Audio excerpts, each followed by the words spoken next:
Fox Sports. We are Baltimore.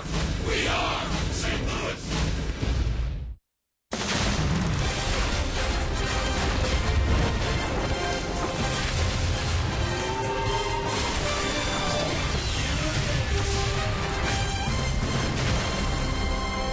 This is St. Louis Cardinals baseball, and what a day it is. A day game on Fox Sports Midwest, the Chicago Cubs and the St. Louis Cardinals. Along with Rick Horton, I'm Dan McLaughlin. The Cardinals trying to make it 3 of 4 and start a new winning streak here today. Regardless of what happens, though, this afternoon, Rick, this has been a fantastic homestand. The weather's been perfect. Every game the Cardinals are in. A lot of excitement here at the ballpark. The Cardinals have won 8 out of 10, and they've done it with good hitting. The pitching's been good, and the most fun of all, the walk-off wins. The matchup today for game number 4, it's a good one between Chicago and St. Louis. Jake Arrieta, the right-hander for the Cubs. The veteran John Lackey for St. Louis.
Play with these guys. We need a little more experience. We need a little more salt and pepper, a little oregano.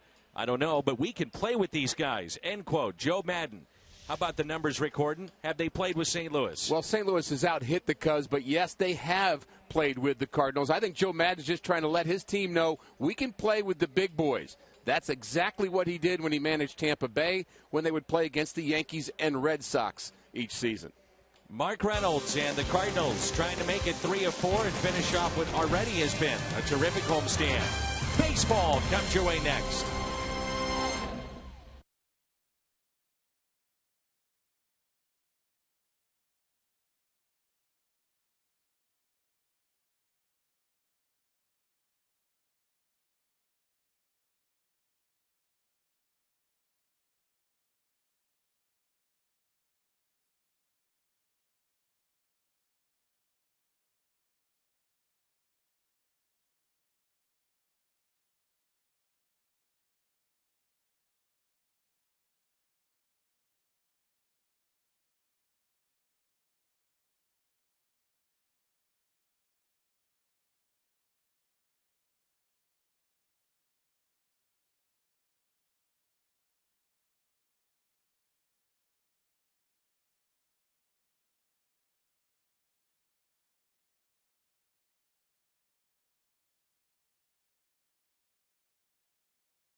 To you by Bud Light. It reminds fans to stay in the game and drink responsibly.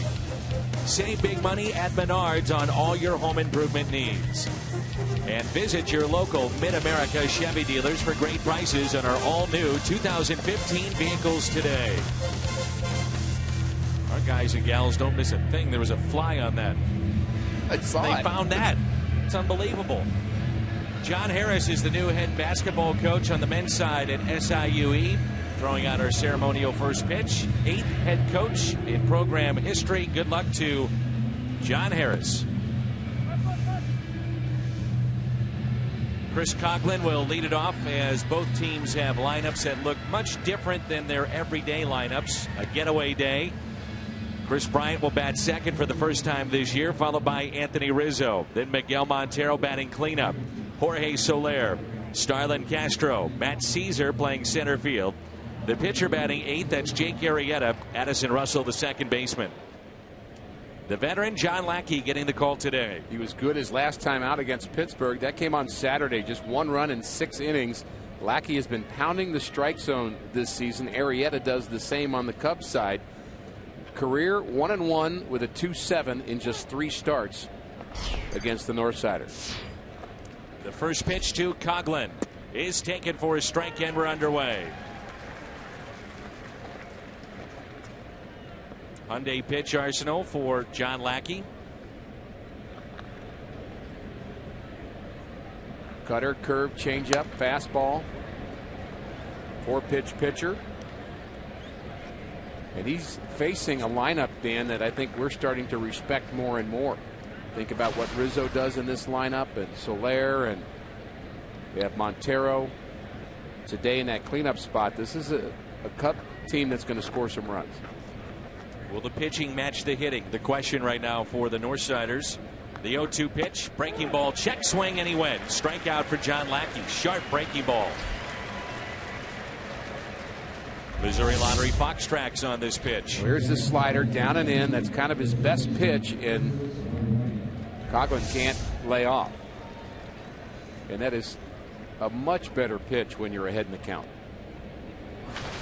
Joe Maddon jumping up Bryant to number 2 in the lineup, trying to find a little protection for him. So the idea is to get him more fastballs. As this series has worn on, we've seen breaking ball after breaking ball to Chris Bryant.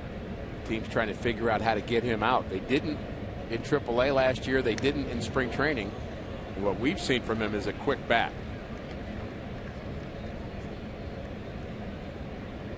.297 the average. Still looking for his first major league home run.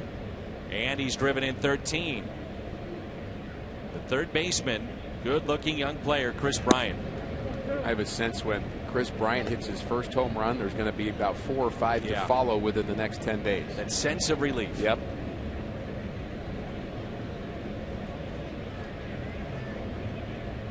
The 2-1 pitch. And a breaking ball taken low and away, 3-1.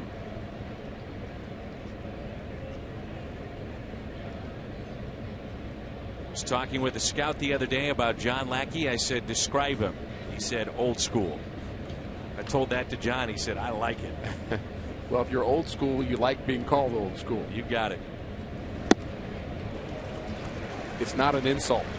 He didn't take it that way. That's right. John featured on this month's edition of Cardinals Magazine on the cover. Nice story on him. Inside to Bryant, and he walked him. Cardinals defense presented by Dobbs Tire and Auto Centers, with Jay, Borges, and Hayward in the outfield. Reynolds is started third, Peralta at short, Wong at second, Adams at first. Yadier Molina is behind the plate. So Matt Carpenter, a well-deserved day off, and the Cardinals bench has got some pop with Carpenter and Holiday not in the starting lineup. Reynolds got a lot of work in spring training at third base, a position he's played on a regular basis at the big league level, but we've seen him more at first and some in the outfield. But Mike Matheny said he might be a little rusty today, but we saw a lot of his third base abilities in spring training. He just felt that it was time to give Matt Carpenter a rest, and Reynolds has made some nice contributions in this homestand too. He's trying to keep him sharp. Rizzo has had big contributions for the Cubs this year. Knocked out his 5th home run off of Lance Lynn yesterday into the seats in right. That leads the Cubs inside. Joe Maddon was quoted yesterday as saying that of all hitters in the major leagues, he believes that Rizzo is one of the top 5 in terms of having a good at-bat every at-bat.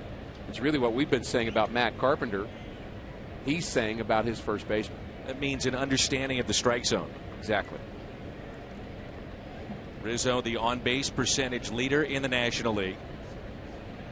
1 ball and 1 strike.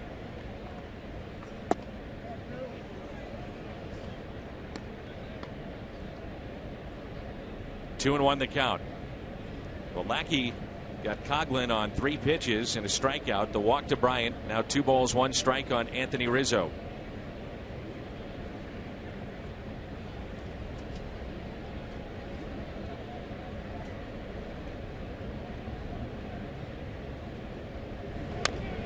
Rizzo is one of those players in the middle of a lineup. If you've got the chore of facing him 4 times in a game, you're going to say, okay, this is a guy that's not going to get himself out.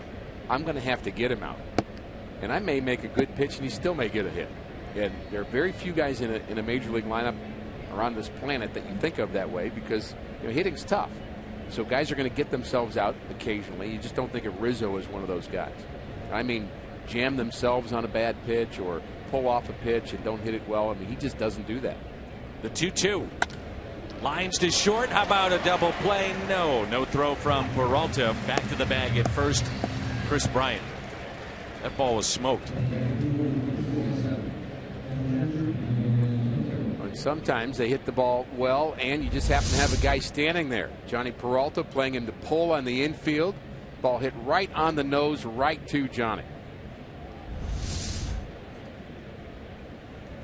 In steps Miguel Montero. So he's in the cleanup spot.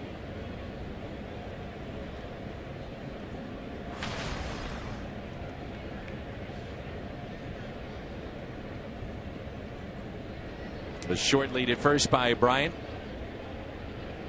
And a check by John Lackey. We've seen Lackey shaking off Molina a few times here in this top of the first inning. And I know you have no problem with that. I'm okay with that. I think if the pitcher knows what he wants to throw, catcher's offering a suggestion, there's usually two ways to attack a hitter. They've talked about it already. The general approach.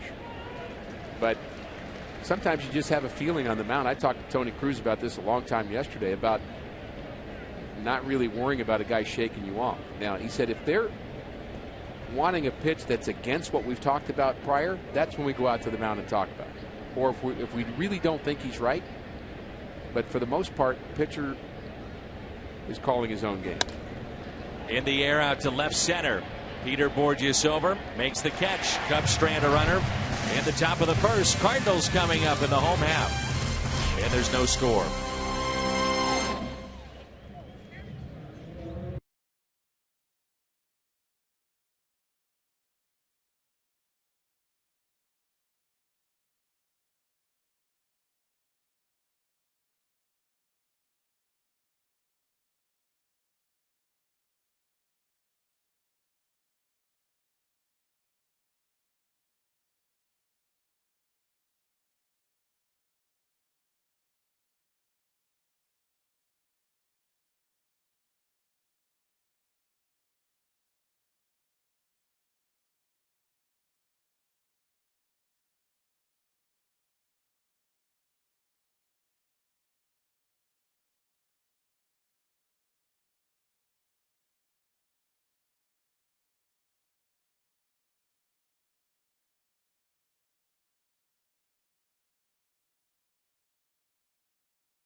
At Ballpark Village, the Cardinals are 20-7 and begin play today with a 5.5 game lead over Chicago.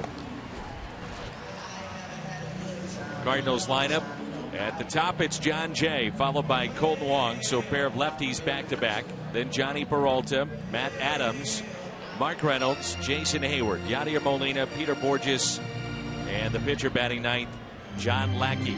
There's a look at Jake Arrieta. 5 starts, 3-2. The 29-year-old from Farmington, Missouri. He's having a good season, but he's had a number of good games against the Cardinals. It's 6 starts against the Redbirds, 3-0 with an ERA under 1, and they just haven't figured him out yet. And with both Carpenter and Holiday out of the lineup, the fact that combined they were 1 for 28 against him, I think that's the story. Gives Mike Matheny a chance to switch up his lineup a little bit. We have John Jay and Colton Wong to lead things off. John Jay is batting .250 with no home runs and 4 RBIs.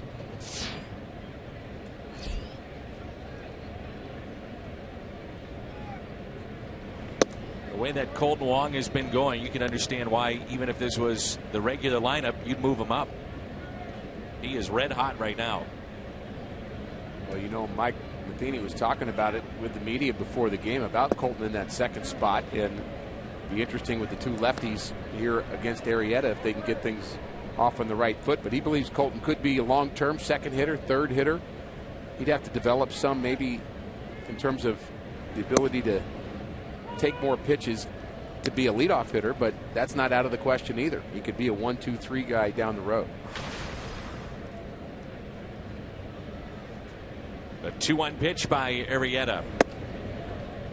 The high strike on Jay.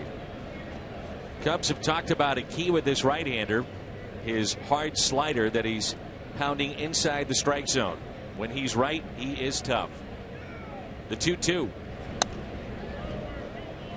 Excellent pitcher to watch for a young, maybe 12-year-old, 10-year-old, 14-year-old that's trying to learn how to pitch and has this idea that you have to have this big complicated motion and bring your arms over your head and big leg kick and all that. Pretty simple delivery, isn't it? Sure is. And there's a base hit into right center. So the Cardinals leadoff man is on, and that's John Jay. Very simple delivery of Jake Arrieta. Nothing complicated about it. There's the cutter you talked about, but it was out over the plate instead of on the inner half. And how quick does that look? How quick does John Jay have to be?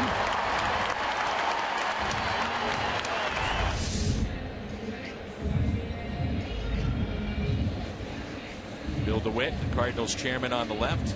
It's George Will with the hat on, the P between he and John Mozeliak.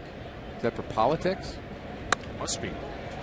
Little squibber, tough play here, and everybody is safe. The first two have reached.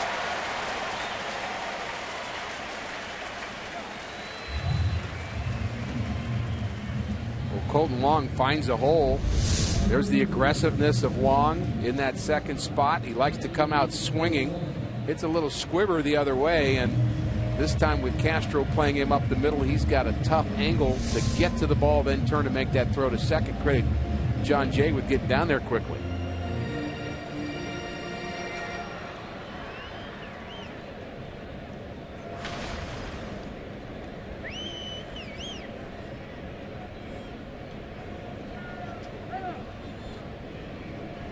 Man time is called.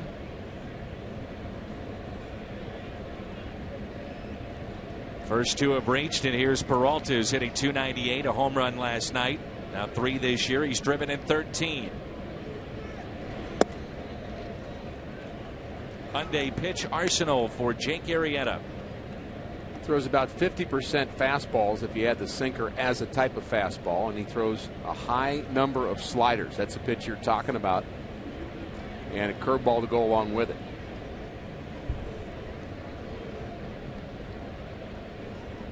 The 1-0. You know, at times he has been unhittable, and to back that point up, he was the first Cubs pitcher since 1950 to take not one, not two, but 3 no-hit bids into the 7th inning last year. That's impressive. The 2-0. It's one of the things you always thought about with Nolan Ryan. Anytime he was pitching on any given night, it could be no-hit day. And the reason was because his stuff was that good and that overpowering that if he was right, he could overmatch hitters. And I think people are starting to feel the same way about Jake Arrieta. The fastball's good enough. The slider's nasty enough.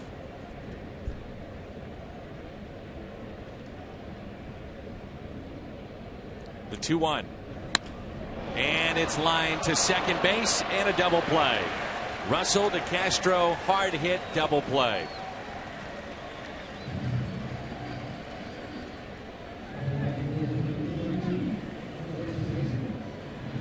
Cubs defensively this afternoon. On the infield, it's Bryant, Castro, Russell, and Rizzo. Montero behind the plate. The outfield, Caesar in center, Coughlin in left, Soler is in right. Dobbs Tire Auto Centers.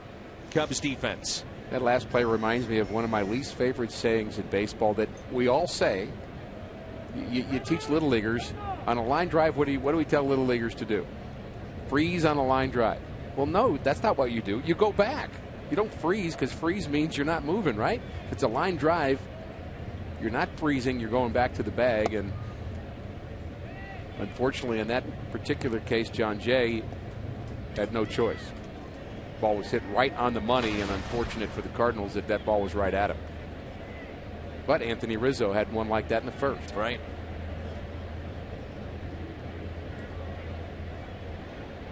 One-0 pitch to Matt Adams with a runner at first.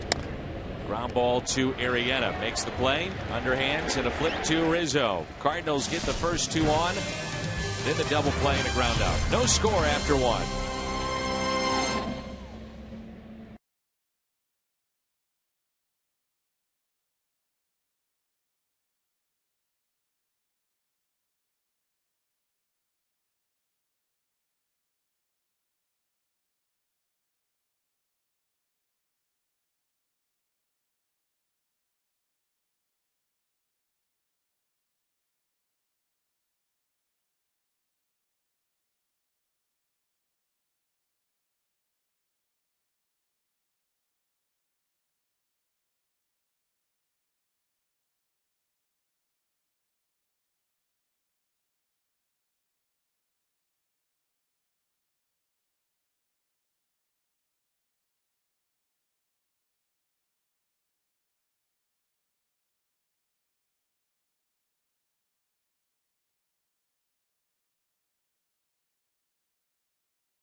And away we go. Jorge Soler.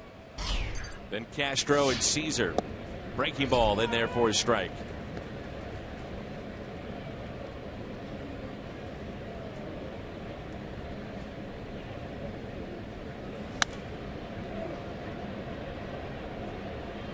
Nothing into the count.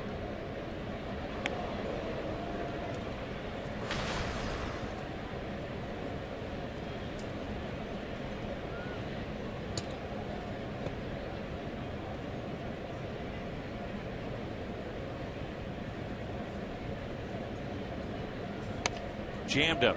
Hit to the right side. Adams to Lackey for the out.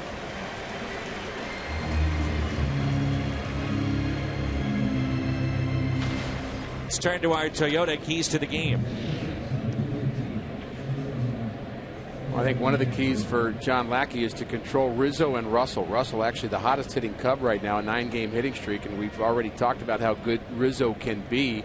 And the Cardinals need to find a way to figure out Arrieta. His number's so good against the Cardinals. Again, the lineup shakeup may be part of that. But he is certainly tough to hit. Here's Starling Castro. And he takes a pitch high.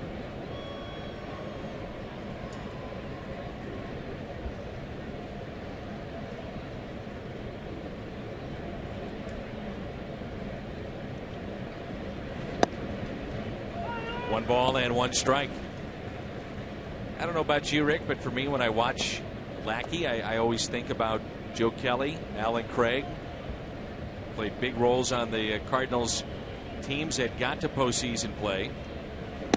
That trade surprised many around the club. Really a jolt last year when we were in San Diego. And Alan Craig is 7 for 45, hitting 156. Saw Joe Kelly's ERA up over 5 too. Kind of a slow start for him. But we still root for both of them. It swung on and missed, and Castro strikes out. Kelly is 1-1. ERA is near 6. Edward Mejica, by the way, released today by the Boston Red Sox. Lackey gets Castro to chase. A lot of strikeouts on this Cubs team. Kind of part of who they are. They're not afraid to air it out. Some may say the 2-strike approach may need a little work, and actually Madden says that's what he likes most about Rizzo.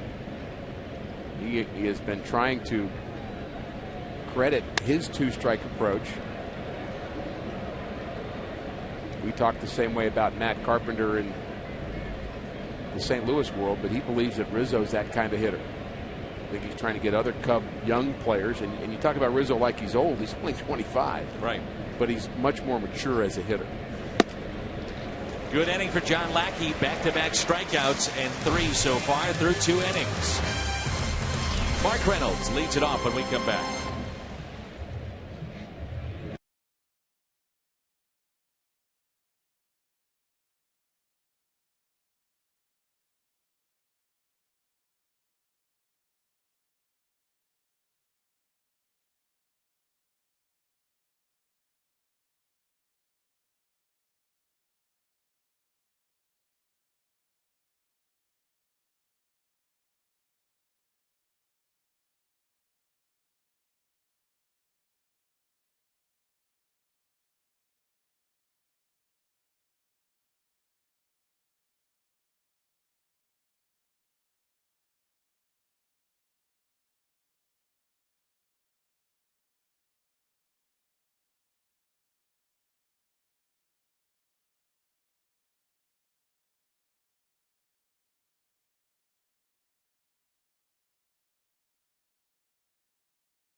downstairs field level, our very own Jim Hayes. Jimmy. Dan, as you know, Matt Carpenter doesn't like sitting out. He told me he understands the value in taking a break, but that doesn't mean that he likes it. He says this was a scheduled day off, and Mike Matheny does a good job about communicating why it's a good day and when that day will be. But obviously, according to Matt, it's the manager's call, so he's fine with that. Matt may not get to face his old teammate from TCU, Jake Arrieta, who Matt is 0 for 13 against. Matt told me he expects to hear from Jake about sitting out, but Matt says when the Cardinals win today, he'll have the ultimate comeback, guys.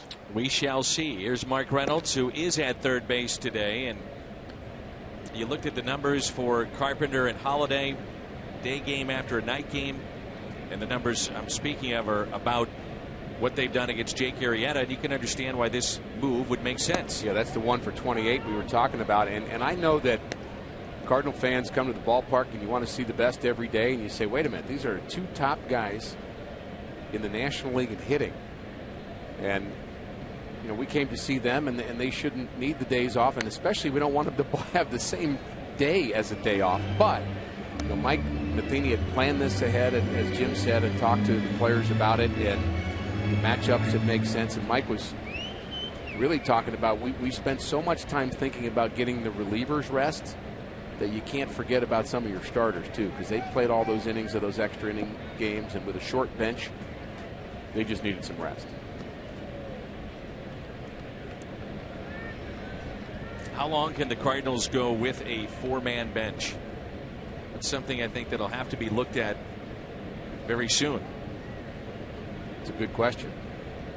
Cubs have a four-man bench right now. Full count on Reynolds. Grand slam. RBI double in this series. It's not ideal, though.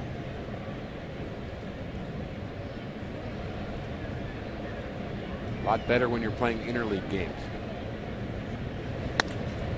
Hit to the left side, deep in the hole. Castro, long throw, offline, and Reynolds on his way to second base. No throw by Rizzo. An error on Starlin Castro.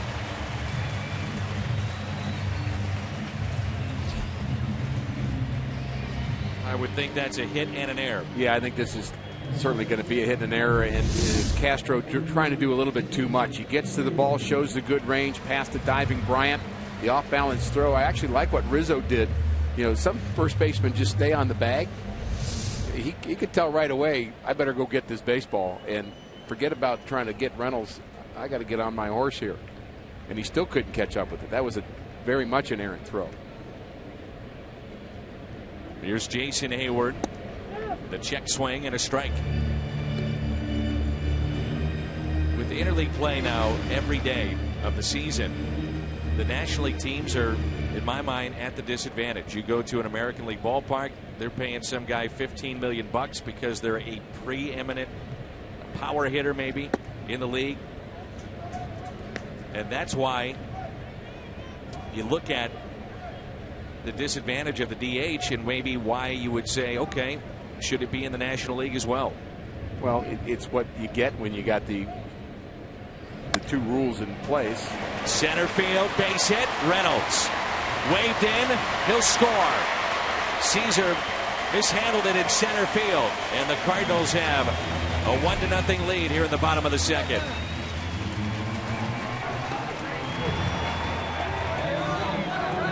Hayward continues to hit the Chicago Cubs.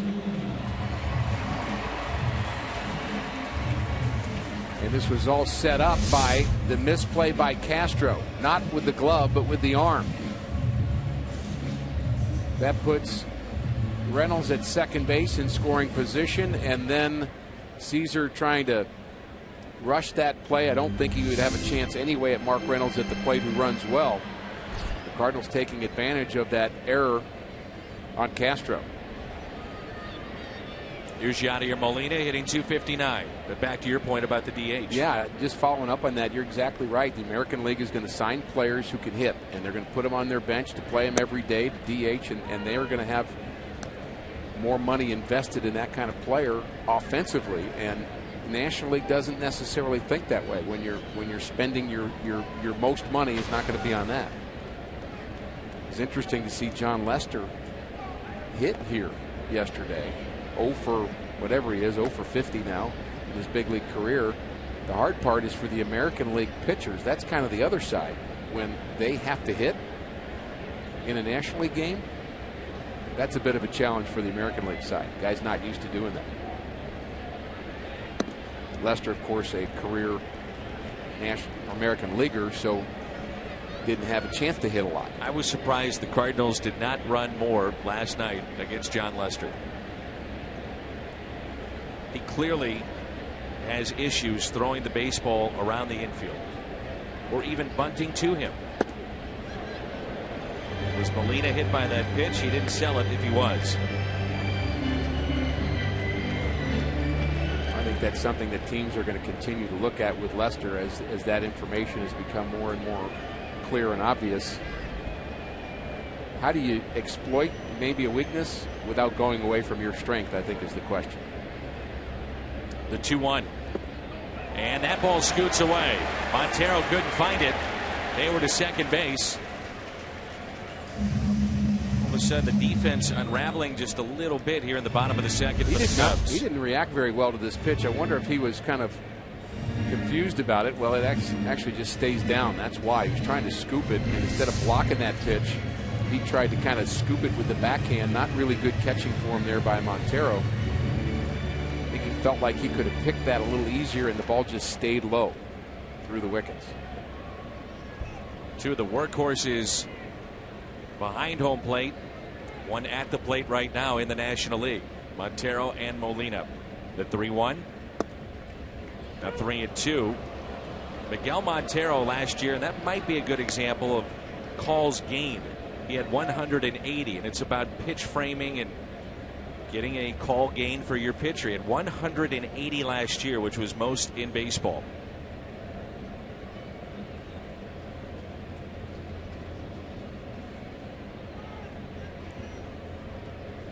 Hayward, the runner at second base, and a 3-2 pitch. Molina hits it to the right side. Addison Russell gloves, and he makes the play.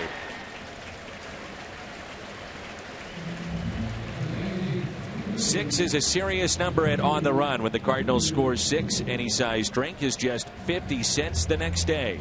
Coffee, fountain, or frozen drink, when they score, you pour. At your nearest On the Run. You earned it. Well, I hope baseball statistical analysis doesn't evolve to the point where people forget that what Yadier Molina just did is the right thing and a good thing offensively. If he's on your fantasy team, he's 0 for 1 and didn't get the job done. If he's on your real team, he's getting high fives in the dugout because he moved the runner to third base. Did exactly what he's supposed to do. Here's a 1-0. Chopped fair off the bat of Borges. It's 2-0 Cardinals. Peter digging for second base. Now on his way to third. In there with a triple. 2-0 St. Louis.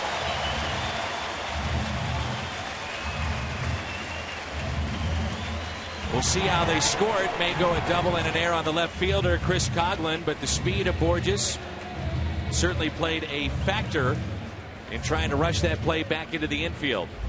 Well, Borges does his job. Coghlan's trying to get that ball up against the wall, and we may see an error on that. But here's what he does with the bat. Drills it right inside the third base bag. So much fun to watch him run. Borges hitting close to 500 in the last 10 Cardinal games.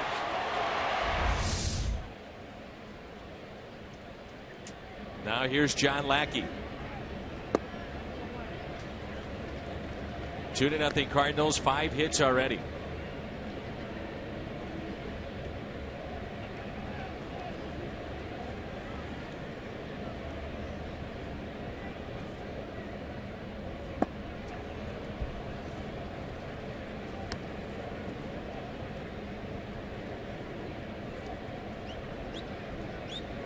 I'm not sure they would give Coghlan an error on that play because it looked like it hit something with the wall that was jetting out. So not his fault. As he got there, didn't touch the ball, then went into left field. I thought that thing the ball hit was his glove. I didn't think so. I'll go down and ask him. I'm good. Either way, we'll take the triple. Cardinals are happy with a 2-0 lead. Here's a 1-2 pitch on Lackey. Breaking ball and struck him out.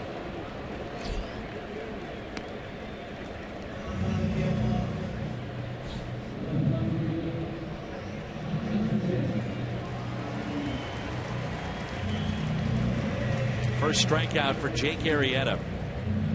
And it brings in John Jay, who singled to center back in the first inning.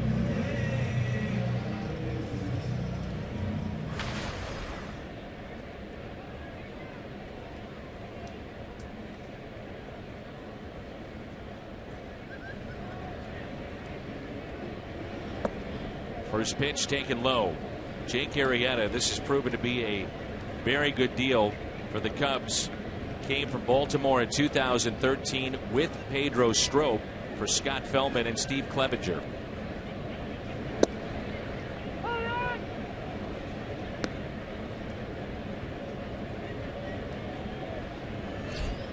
Last year against the Cardinals, only 3 earned runs allowed in 4 starts.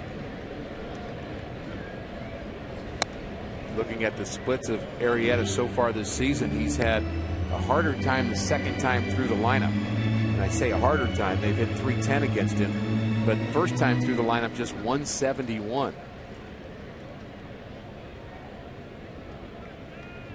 I'd say that's true of a lot of pitchers.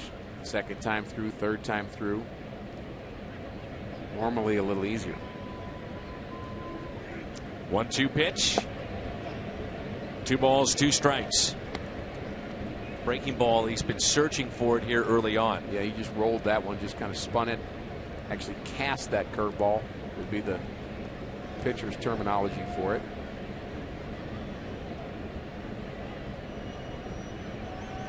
The 2-2. Late call, high strike on the inside corner on John Jay.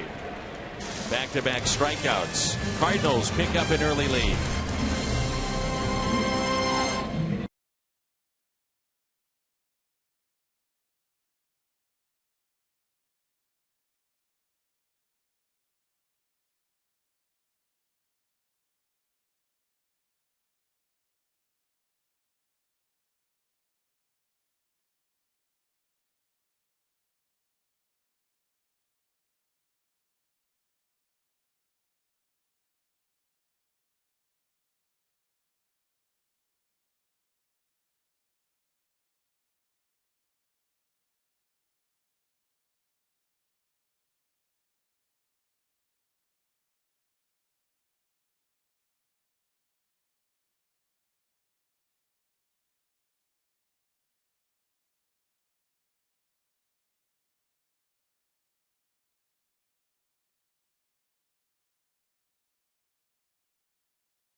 West is brought to you by Steel Outdoor Power Equipment. Quality, reliability, and value. Find a servicing Steel dealer at steeldealers.com or search STIHL. And by Ford, the official cars and trucks of the St. Louis Cardinals. Warm afternoon here in St. Louis. Glad you're with us. Jim Hayes, Rick Horton, Dan McLaughlin with you. 2-0 Cardinals in the top of the third. Another first pitch strike from John Lackey. That's 6 out of 8. That's something he has been terrific at in his career, but especially this season. Low pitch count so far, working in the third.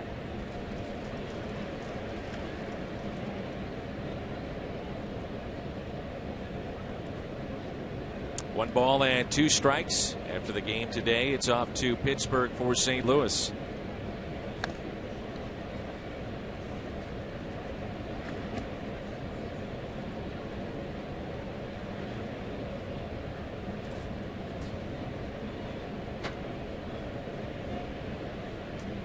Gotten word that the rain out, whatever they want to call it, lack of bathrooms out, cold out earlier this season at Wrigley Field has been rescheduled. Day-night doubleheader on July 7th.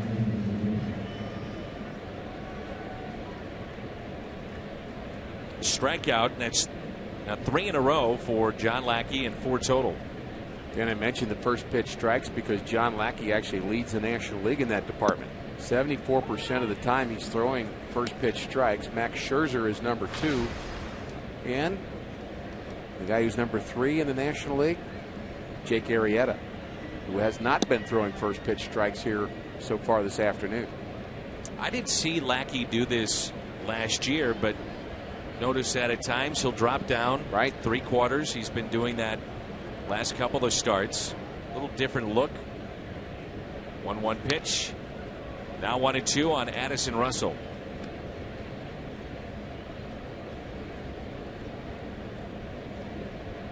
Russell, a natural shortstop. The error committed earlier by Starlin Castro. Now 125 errors in 762 games at shortstop. Ian Desmond slightly above Castro, and Jimmy Rollins. These are active shortstops. Over 2,000 games played, 148 errors. I mean, think about that. Castro at 762 and 125. Line drive into center and a base hit.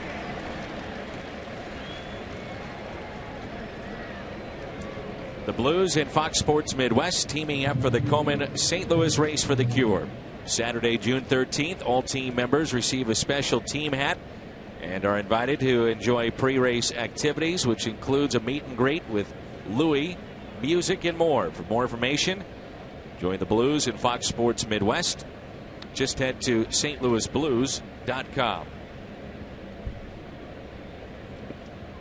First base hit from the 9th place hitter, Addison Russell, and we're back to the top of the lineup in Chris Coghlan.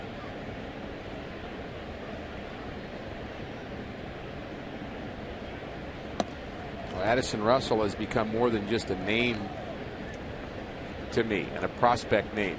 Just like the way he plays second base, certainly the way he swings the bat. He has good power, 10-game hitting streak. Joe Madden has him hitting in that 9th spot in the lineup.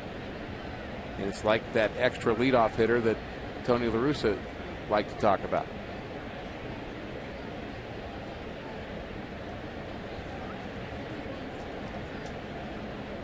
One-0 pitch. I find it incredibly interesting that Joe Madden is one of 4 managers in the history of baseball to go to the postseason as a manager and yet never played in the big leagues. Joe McCarthy, Earl Weaver, Jim Leyland, Joe Madden. Surprised there's just 4. That's what got my attention. The 1-1. Hit the other way. John Jay near the line, and he makes the catch. Positioned perfectly.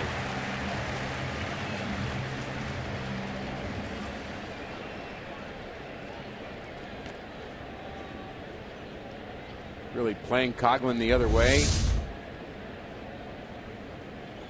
Expecting him to perhaps be late on that swing, and John Jay able to come over towards the line and make that play easily. John Jay, I think, does a nice job in left field, really wherever you put him.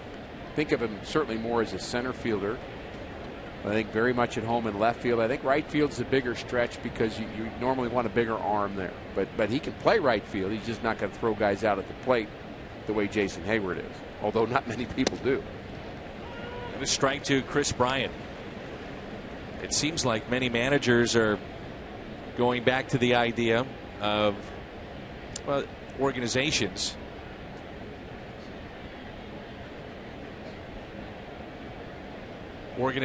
are going to guys that don't have managerial experience. Cardinals were one of those. Brad Ausmus, Detroit. Craig Counsell recently with Milwaukee. I think the key thing when you do that, first of all, the first person to do it took a real chance, Dan, and now more are doing it. And the key to doing it is making sure you have enough smart people around you. And you could include the general manager in that, but also your coaches, your bench coach. Having people that have some experience. And as we mentioned, Mike Matheny's been talking about how much he's appreciated David Bell as his bench coach this year. I think they're very valuable members of the staff that can keep you ahead, keep you looking ahead. Those two communicate a lot. Saw Chris Maloney. He directs the outfielders, positioning there. Former manager in the minor leagues. He's been with the Cardinals organization for years, so you'll see him set the outfield many times. Infield set by Jose Oquendo. And there's Hammer, first base coach Chris Maloney. By the way, he's on the hook today because he took out the lineup card. Oh, yeah. On the inside corner and a strikeout for Lackey. That's 5 through 3 innings.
Experienced a championship for decades. Oh, that guy just wants a win for his daughter. There's nothing wrong with that, but they have not played well defensively to try to make that happen so far today. Castro throws his ball away, then a ball bobbled in center field, and then this pitch kind of boxed a bit by Montero. The ball gets away in the left field corner from Coughlin, so Joe Maddon's team not playing a tight game defensively. Really, the story so far has been John Lackey. He's been on time. 5 strikeouts through 3 innings.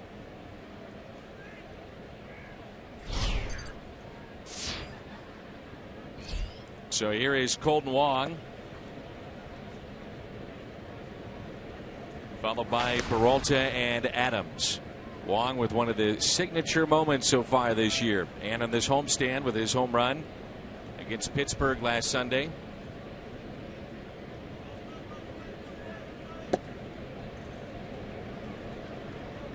Talked about the distance of Colton Wong's home run. It was a bomb. How about Johnny Peralta's in this series? 447 feet.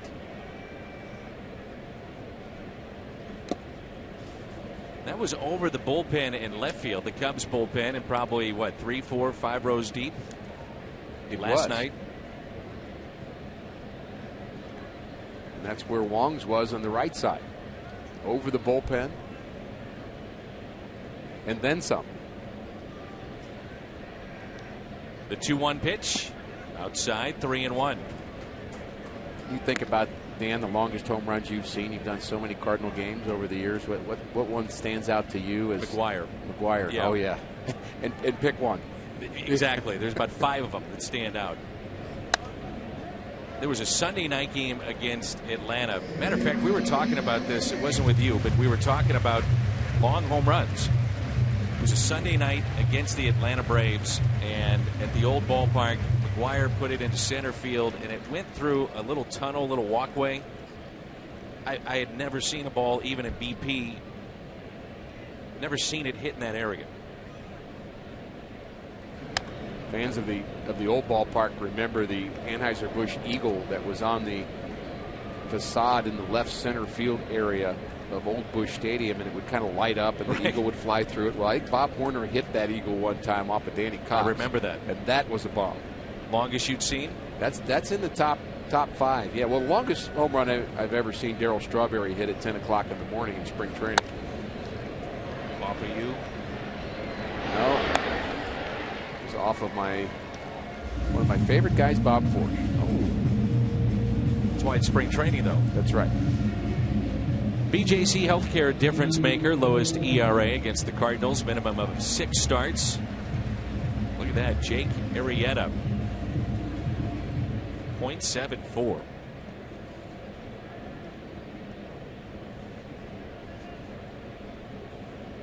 It's like 1914 was a bad year. Pretty good numbers like against we weren't trying in 1914. That's right. What's going on that year?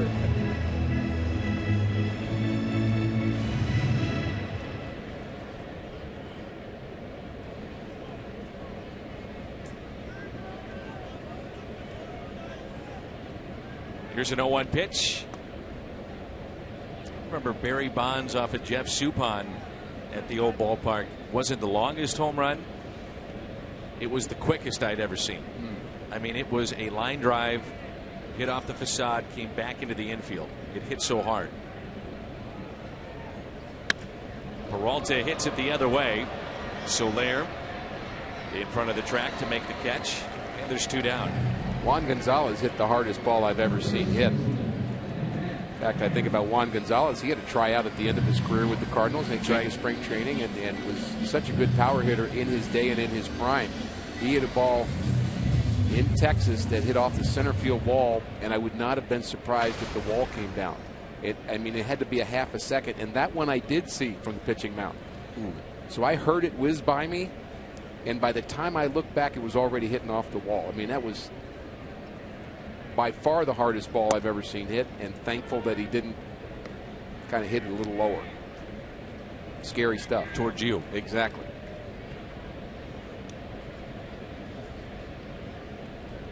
Here's the 0-1 pitch. You know, what's interesting, Rick, is that we show the miles per hour coming off the bat, and this game has been played for decades, over 100 years. The dimensions don't change. Right. You know, but the players are getting bigger, stronger, faster. Just wonder at some point, and I'm not talking the near future, but at some point, baseball is going to have to take a look at doing something to protect pitchers. And I know it's been talked about. There's some that wear the protective caps. But until something very serious happens, right, it probably stays status quo. I think you're probably right. 1-2-3 inning for Jake Arrieta. 2-0 as we head to the 4th.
#1 app for live baseball, in-game highlights, look-ins, replay reviews, radio broadcasts, and more. MLB.com @bat for your smartphone or tablet. Anthony Rizzo, Miguel Montero, and Jorge Soler.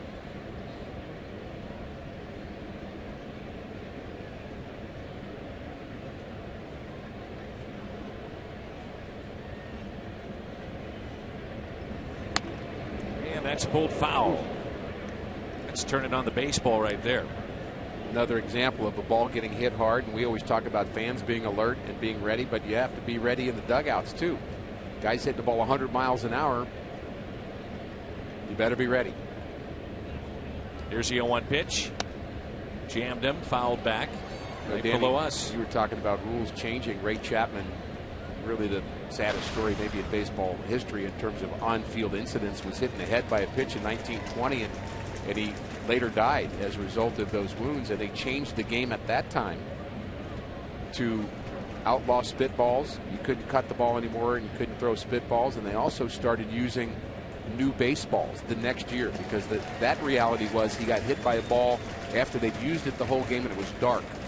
And at that time you'd use 1, 2, 3 balls a game, but then they realized, you know what, we ought to use white ones as it gets darker, and so that rule was to help protect players. Of course, batting helmets and all that had followed have been good for the hitter. Adams to Lackey, and Rizzo is 0 for 2.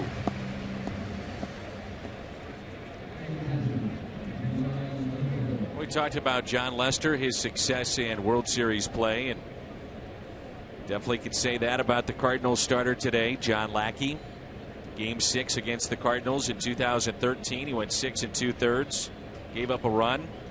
Game 7 pitching for the Angels, 2002. 5 innings, 4 hits, and a win. 1 earned. Finishing off a couple of World Series championships.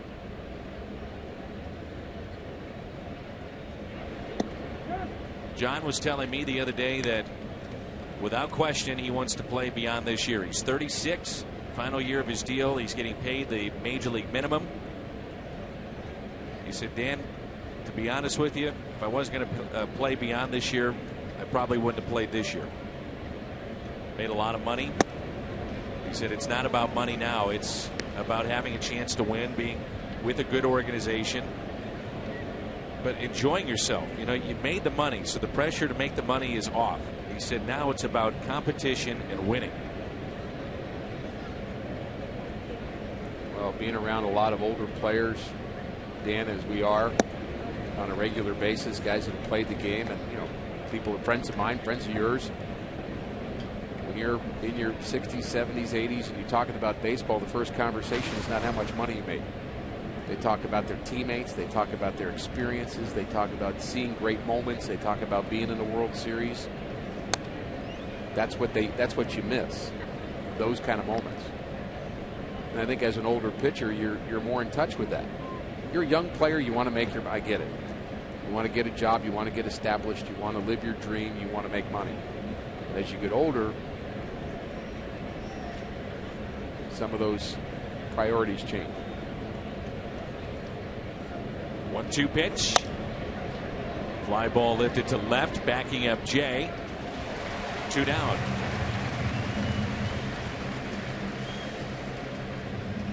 Just 30 days left before the exciting FIFA Women's World Cup begins, as Alex Morgan leads the U.S. women's national team against the best teams in the world in search of their 3rd World Cup championship. Only place you can see it, the Women's World Cup, is on Fox and Fox Sports 1 beginning in 30 days. Nothing like the great sport of soccer, and in particular the World Cup. Can't wait. You were telling me before the game you think Brazil's going to have a good club. Always do. They always do.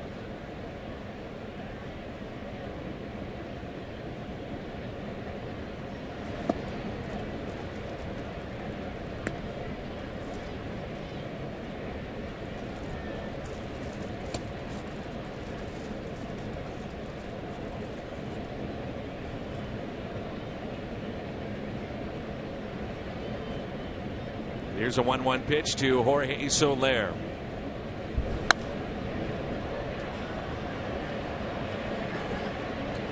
Who wants it? And it'll be Reynolds. The third baseman puts it away. Well, John Lackey looks sharp. 5 in a row. Midway through 4, 2-0 St. Louis.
Interesting lineup, Jim Hayes, with Peter Borges in there playing center field. And Borges, Dan, looks like a different player. Triple today, 2 hits last night. Played a big part in the Cards' 8-game winning streak, going 6 for 12 in that stretch, scoring 5 runs. He says the big difference is he's finally healthy.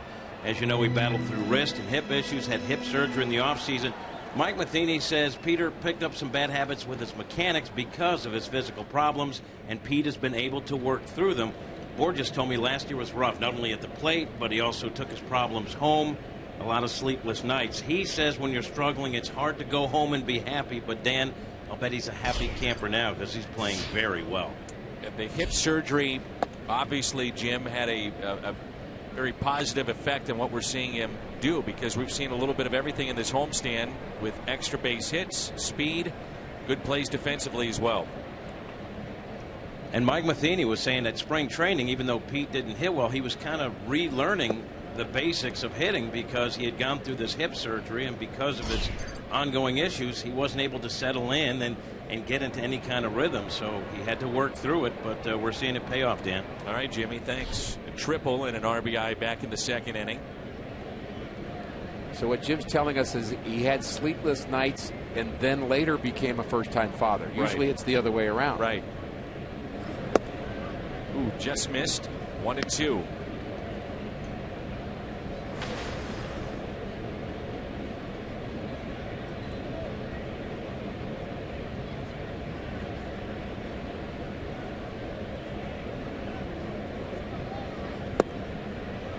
And a swing and a miss. Arrieta with his third strikeout. There's the slider we talked about, down and away. Perfect location. Looks like a strike. The bottom drops out of it. Mark Reynolds was a little upset, Dan, yesterday, and you were right on it. He felt like he had a breaking pitch that he could hit. They talked about it after the game, and then he said, unfortunately, then they went nasty on me on the next pitch. In a key situation, the Cardinals battled back in that game yesterday. I thought it was a fun game. I mean, you certainly want to win them all. You can't, but Cardinals just did not quit again. 0-1 pitch to Hayward. And honestly, maybe that's a bit of a misnomer. No team really quits, but does a team have the mental toughness and the ability to come back?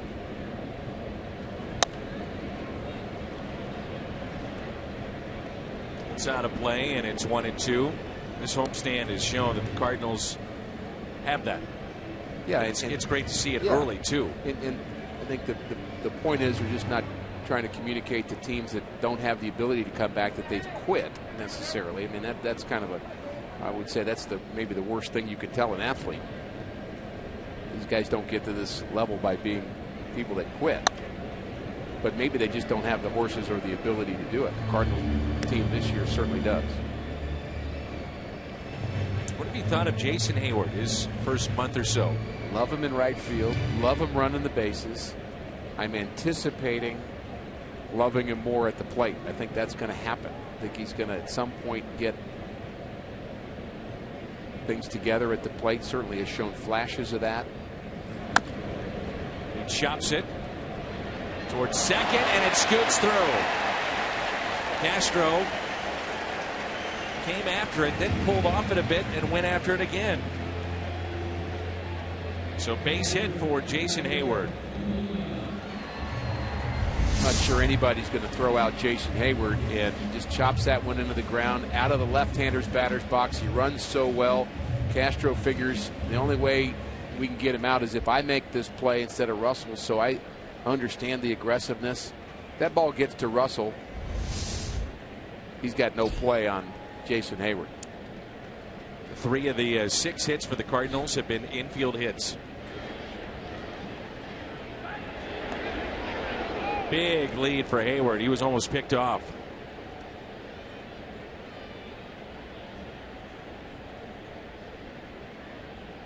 Those never stop improving. And it's a closer look at Jason Hayward.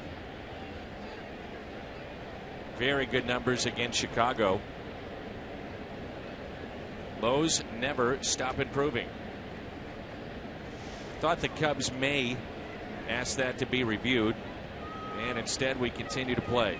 Very close at first. Shorter lead this time for Hayward.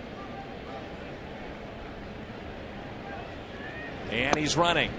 Throw from his knees, not in time, and a stolen base for Jason Hayward. I love the way he runs the bases. 100% agree. Just glides on the base paths, has the ability to steal. And, stealing bases is more than just speed. It's getting good jumps. Really, the slide has a lot to do with it too. Right to the bag. I mean, there is never really much margin for error on these plays because that throw and the base runner often get there about the same time, about 7 out of 10 times. So sometimes sliding to the right part of the base, hanging on is part of the deal.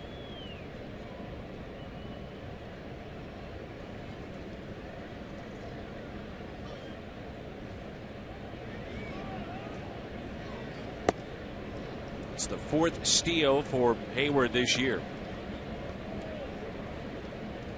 That ties him with Peter Borges for the team lead.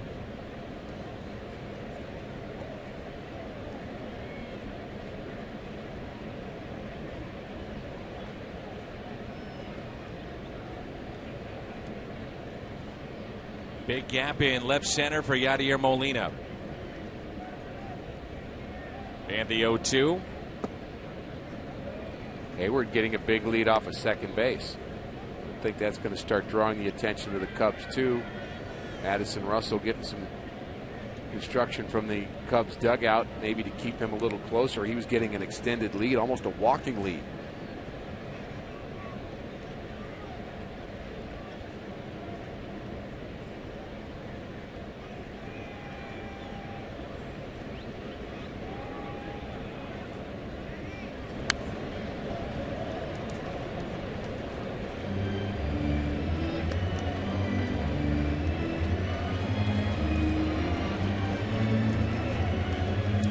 For 21 with runners in scoring position this year. Carpenter's in the top 10.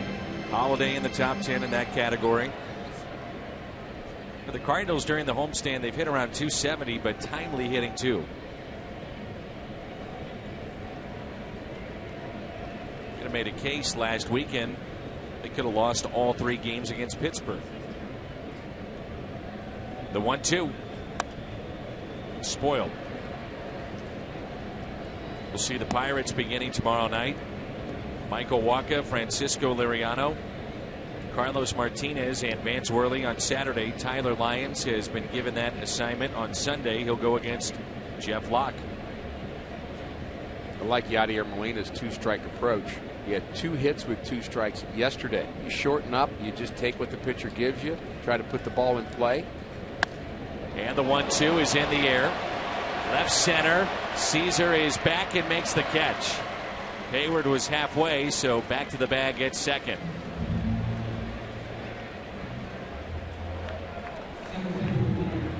Six Flags double play combo gets St. Louis's 2 favorite destinations for one great price with the Cardinals Six Flags double play combo. Double play combo includes a ticket to a Cardinals game and a one-day pass to Six Flags St. Louis. Cardinals.com/Six Flags. Just seeing the reaction after that play, it looked like Hayward was upset with himself that he did not tag up to go from second to third.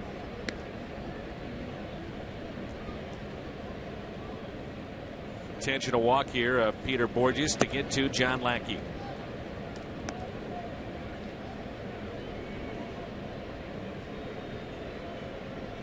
Well, the normal instruction on a fly ball in the outfield with a runner on second base is to go halfway. And there's a chance that maybe you can go from second to third on a ball you know is going to get caught, then you consider it. But if the ball isn't caught and you don't score from second base, then you kick yourself. And he's thinking halfway. Now he's thinking, well, maybe I can go back and tag up. But at that point, you have to kind of make the decision. And in his mind, maybe he made the wrong one. But it's a judgment. Is he going to be camped under it, or is that ball maybe got a chance to drop? And just make your best guess. Lackey, base hit. John Lackey with the base hit inside the first base line. Hayward scores. Here comes Borges. He will score. 4-0 Cardinals. Borges flying around the bases. Lackey at second base.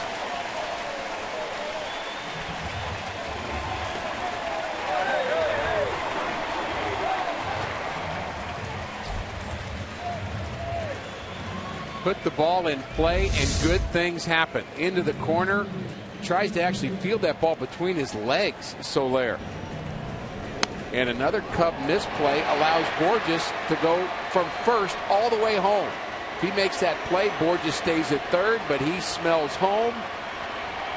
Oquendo sends him, and the Cubs defense has been faltering here this afternoon. So 2 outs, and here is John Jay. Did I see that wrong, or did he actually try to catch that ball between his legs? I was looking more at the hop.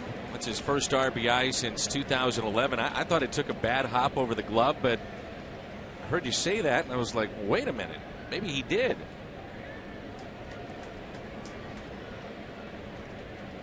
They're going to give Lackey a double and just 1 RBI, with the second run scoring on the error by the right fielder Soler.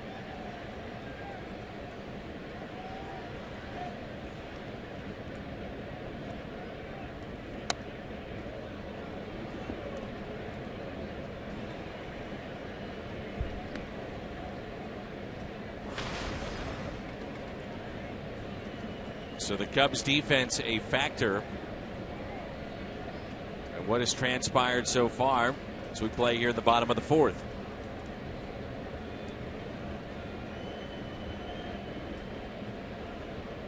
One-two pitch. Strikeout of Jay, who did not like the call in his previous at bat.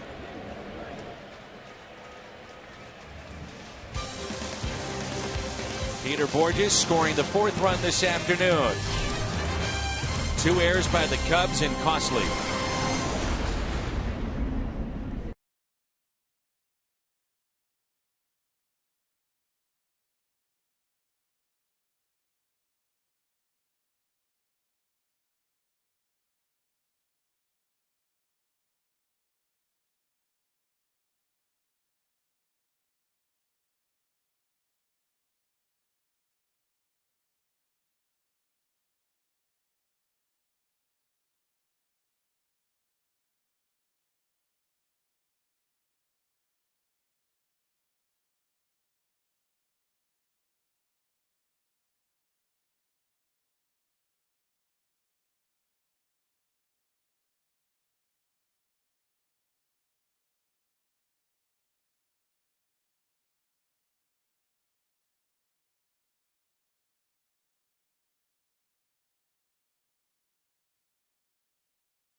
Tonight will come your way 5:30 St. Louis time. It's our Budweiser What's on Tap. Great matchup. Wacham and Liriano. Liriano has pitched as well as anybody against the Cardinals this year, but nothing to show for it in his previous start. Two pitchers with ERAs under 2 in the early going, and two guys that have the ability to just have a shutdown day. That's going to be a fun opener for that series, and I do believe the Pirates feel like they owe the Cardinals something, so it's going to be a fun series anyway. And also agree with Al about John Lackey. I don't think I've seen him better.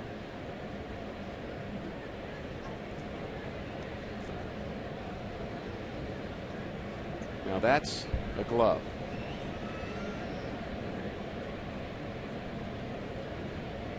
Where do you get that? How do you use it? Why do you get it?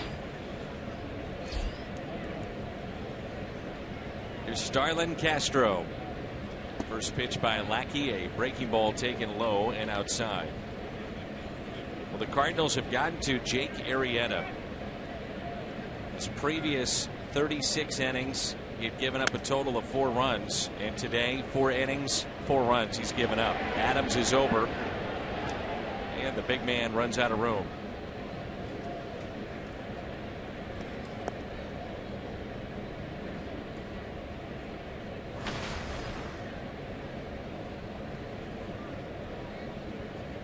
Castro struck out his first time up. Caesar on deck, and then we'll see the pitcher Arrieta. A gorgeous day here in St. Louis.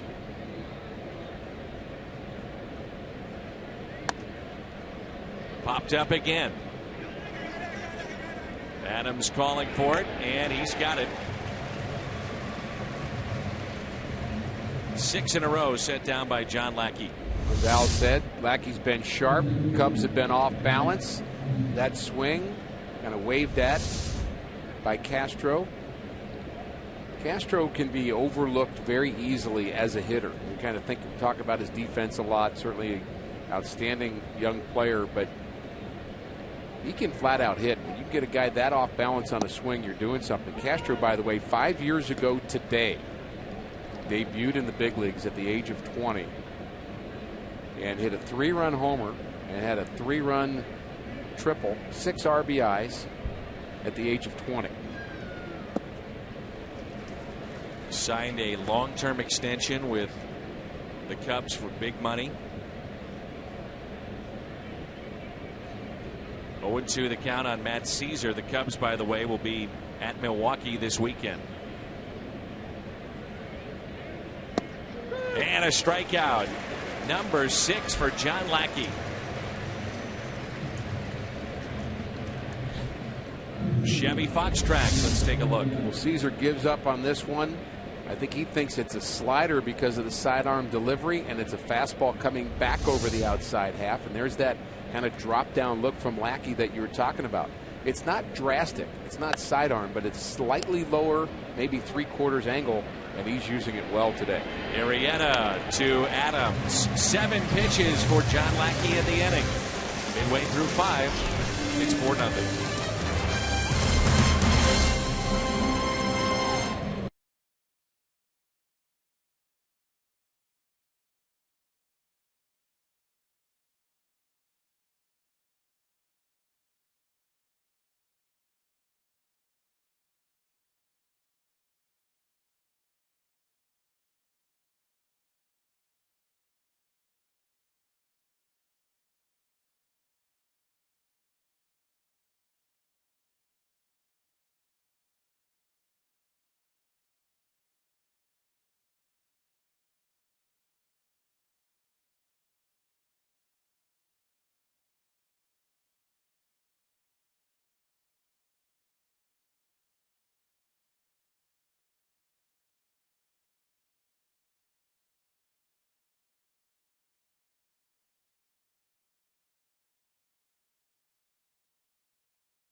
And in particular, on-base percentage, such a key stat. The Cardinals are third in the major leagues behind Detroit, Kansas City, then the Cardinals and the Dodgers. We'll see Detroit and Kansas City this year in interleague play. 4 teams having good seasons. Tough stretch coming up for the Cardinals. Yes, absolutely. A lot of road games, tough teams. You find out about yourself a little bit, don't you? When you get up against the teams that are playing well, certainly Kansas City and the Dodgers are 2 of those, you really find out kind of whether you've got that extra gear or not. I think if you have a hole in your bullpen or your starting staff, or offensively you need some, I mean, it gets exposed, and so the other side of that is it's a chance to get better. 0-1 pitch to Colton Wong. You've got Pittsburgh this weekend, and as you mentioned, and I agree, you would have to think Pittsburgh is ready for St. Louis after last weekend. Then you have the off day. You go to Cleveland, come back home, 3 against Detroit, then back on the road. You've got 4 with the Mets, and then go to Kansas City. It's a tough stretch of baseball. The strikeout of Colton Wong. 5 today for Arrieta.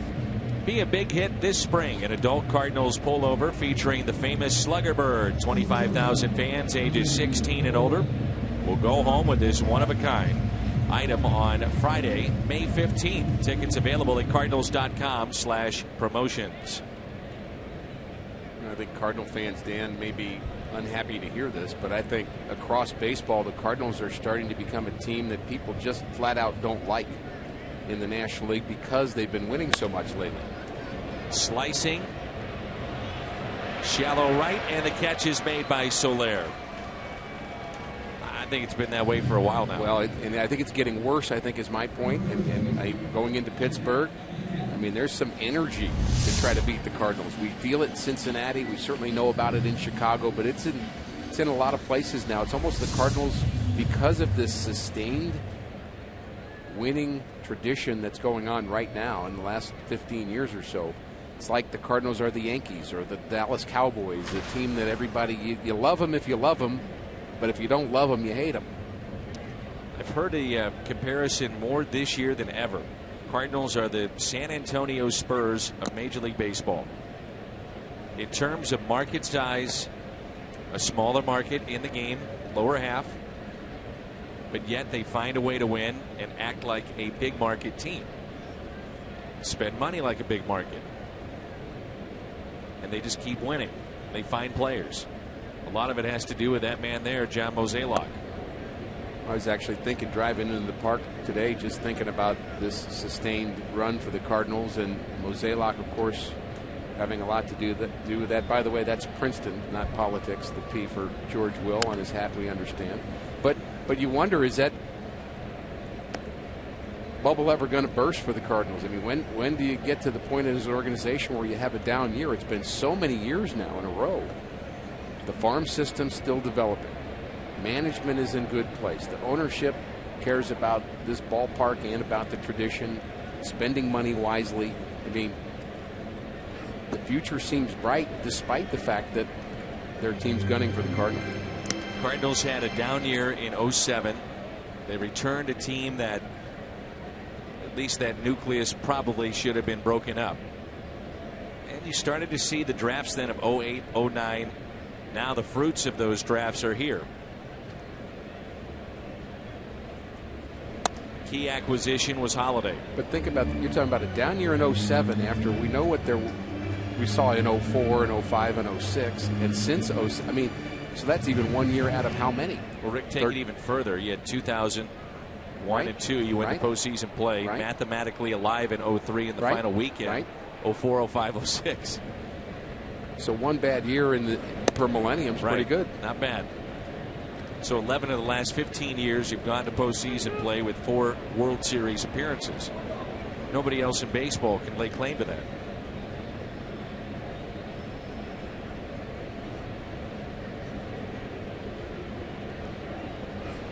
Strikeout of Adams on the 3-2 pitch. Arrieta strikes out 2. and 6 this afternoon.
Team. Still a lot of seats remaining for this game, and you'll take home that replica ring. You see it pictured there, presented by Ameren, Missouri. It's courtesy of Ameren, Missouri. Tickets available at cardinals.com/promotions. Ted Simmons, the Cardinals Hall of Famer, a scout with Seattle, and here today.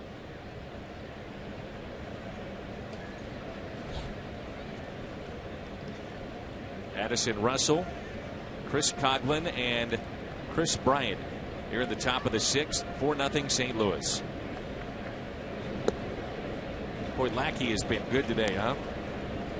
He's got the perfect blend of fastball slider that's working against the Cubs, and he's getting them off balance. We talked about that last inning, but they really haven't been able to square him up at all. But a lot of first pitch strikes from Lackey.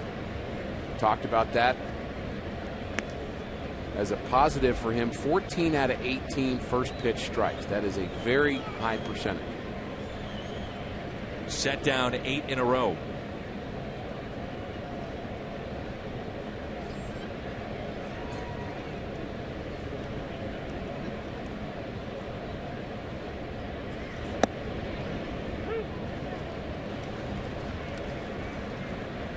Last base hit was Russell in the 3rd. And that's the only hit that Lackey has allowed. And a fly ball lifted into right. Hayward, plenty of room. 1 down.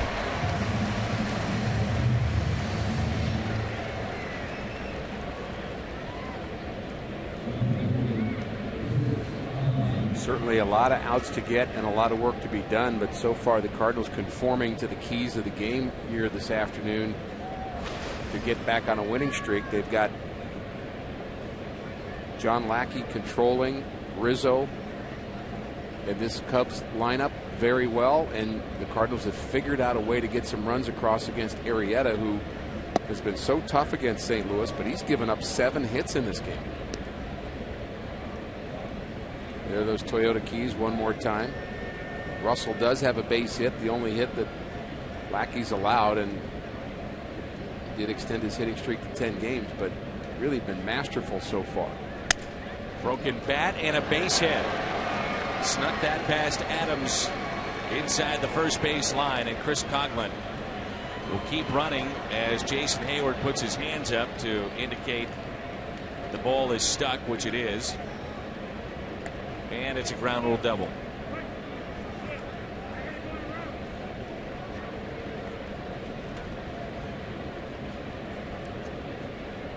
So Coghlan breaks the string of 9 straight.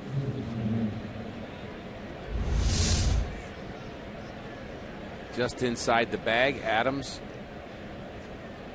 does what he can, perfectly placed, and just 68 pitches for Lackey. A lot of strikeouts with just 68 pitches.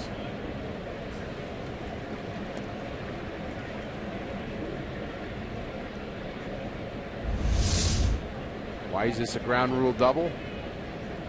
That's why. State Farm had it covered.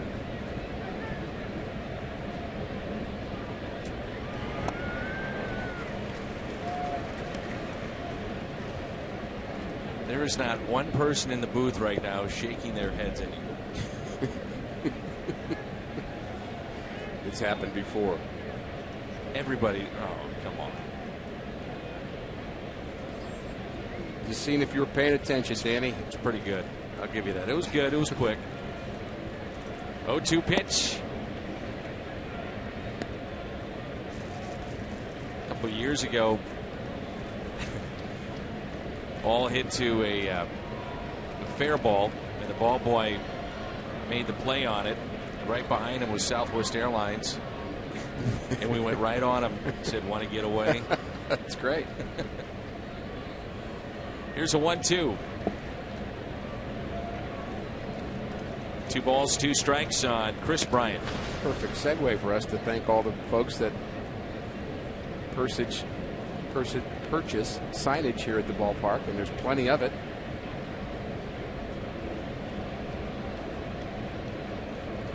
A lot of great corporate sponsors here, which is part of the deal. Fans, business, embracing this team. Another big crowd today. It's part of that formula we were talking about earlier. Chris Coughlin, the runner at second base with 1 out. He's now 6 for 11 against Lackey.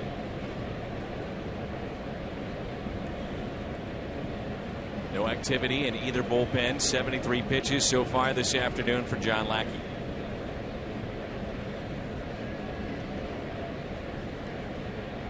Two pitch. Got him. A strikeout of Bryant. He's walked and struck out twice. Lackey with 7 strikeouts. He's gotten a lot of breaking balls in this series, but that's a fastball on the outer half. They're trying to stay away from Bryant for sure. At least until he figures out how to hit that pitch or take it the other way with some power. We know he's got it, but I think the Cardinals feel that at least it's a safer place to go away from him with the hard stuff and the sliders. Anthony Rizzo is 0 for 2. Well, they're back and forth on Rizzo because we've tried pounding him in some, and the Cardinals have gone away with him, but he has such good plate coverage. Cardinals came in on him, Lance Lynn, yesterday, and he turned on, hit a rope into the corner, which was really the most important hit in that game. The double for Rizzo. Produced a couple of runs, and it really wasn't a bad pitch. You go in or away. They go away, and it's 0-2. Now what do you do? Interesting. Yachty was kind of going back and forth, in or away, almost a indication of trying to mix him up any way they can. Catchers don't want to give that away too soon. You set up inside too soon, the hitter either feels it or hears it or literally sees it. So that movement by the catcher has to be late. Not yet, not yet. Which way is he going? In or out, in or out?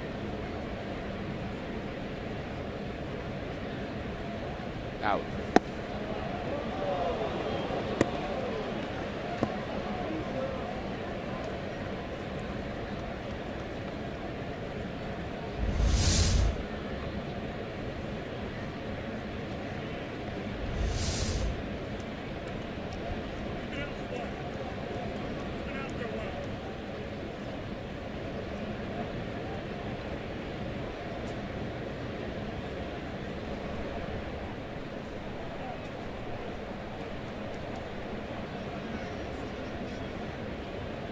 So now the conversation on the mound with Yachty and John Lackey, in or out. Where would you go? I would go slider down and in. I think that's his bread and butter pitch. That's the best of Lackey. See if he'll chase it. Start one. Now, Rizzo gets hit a lot on those tight pitches. They go away.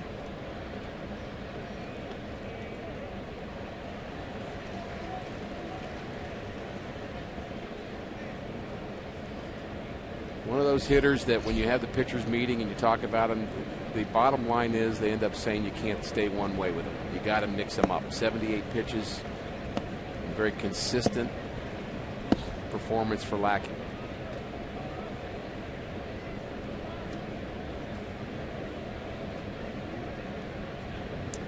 One-two pitch. There it was.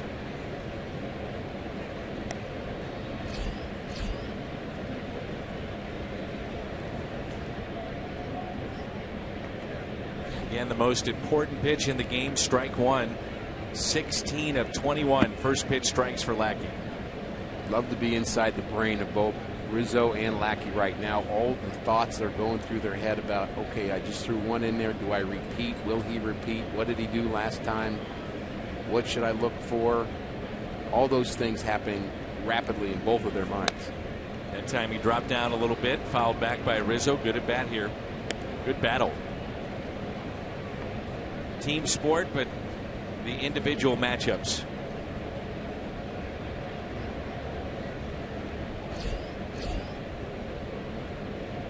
Becomes a team sport after this individual matchup. He puts it in play, then you need your team. But right now it's two guys locking horns.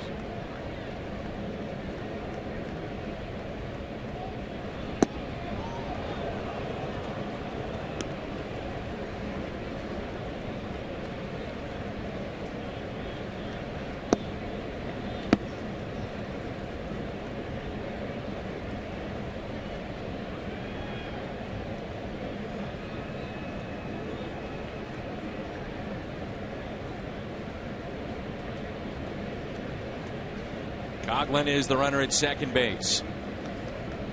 2 balls, 2 strikes. We'll do it again. Danny, a different score than you might consider walking Rizzo here with first base open. But you're winning by 4 runs. The worst thing that can happen, he can hit one into the Cardinals bullpen and the lead is cut in half. And I'm not saying that's a good thing, but it's the worst thing. So you just try to avoid get multiple base runners where a home run can do even more damage, and Montero becomes an important person for Rizzo in this lineup hitting behind him. Good pitch, jammed him. That stays fair. Adams to the bag. Well, hold on here.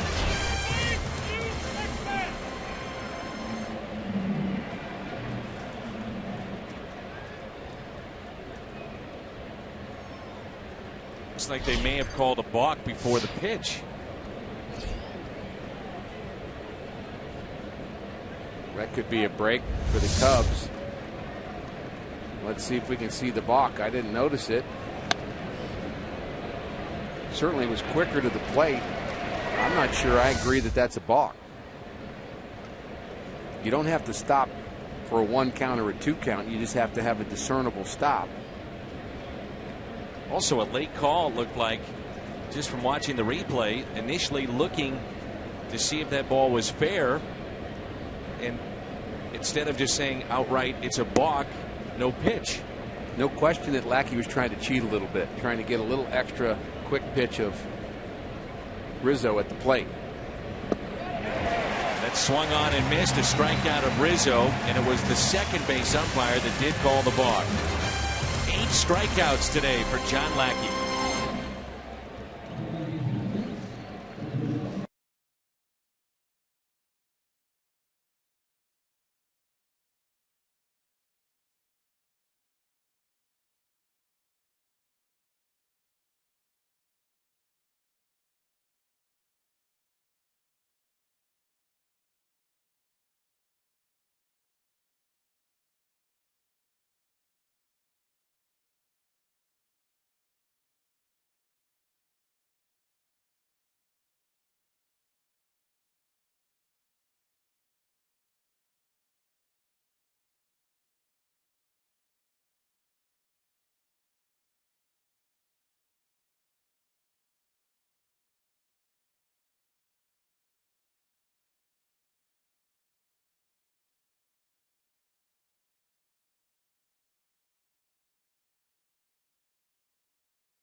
Prize fees at checkout. That's right, on StubHub. The price you see is the price you pay. Plus, with the StubHub app, you can buy and sell Cardinals tickets anytime, anywhere. StubHub, the official fan-to-fan ticket marketplace of the Cardinals.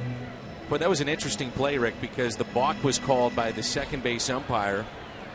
And initially we thought, was it the home plate umpire that called it? But then clearly looking at the replay, he's following the ball up the line, so a late call with that. Well, I know that there was a time in this game where if you had called a balk, and I'm not 100% sure of this, Dan, I'll have to look this up in the rule book, but there was a time years ago where if you would have a balk and the pitcher would continue the motion and the guy would get a hit, you could continue. Right.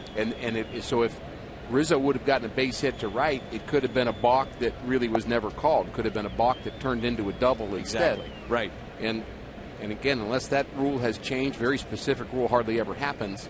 So I wouldn't bet the farm on it, but I have seen that called before.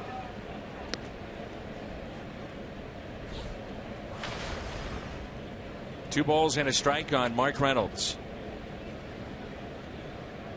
who has singled and scored a run. 2-2. Well, both pitchers really have just settled in this game.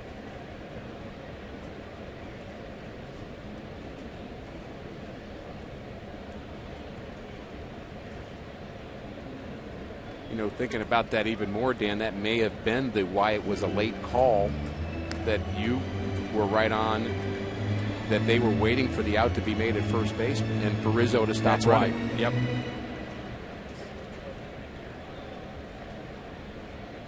Two and two the count. Hayward to follow, then we'll see Yadier Molina. Cardinals a lead of 4-0. They picked up 2 runs in the second and 2 in the fourth.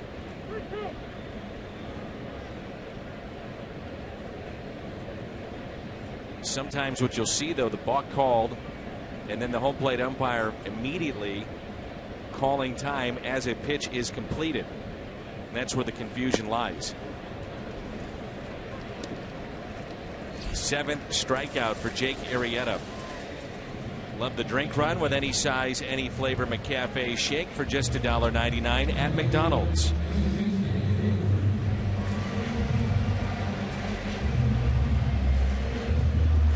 Arrieta has struck out 3 of the last 4. Sometimes you cheat a little bit, back to the balk, Danny, to deceive the runner, and sometimes you do it quick to the plate to deceive the hitter. And I don't think Lackey was worried about the runner at all with the 4-0 lead. He was trying to get a little bit of an advantage, you bet, on Anthony Rizzo. Matter of fact, Arrieta struck out 4 of the past 5. Here's Hayward, who's 2 for 2. Single to center and an RBI in the second inning. Infield hit, stolen base, and a run scored in the fourth. Pitch number 98. Ball just jumps out of his hand, doesn't it? Sure does. 94, but that had some sharpness to it. Working here in the 6th inning.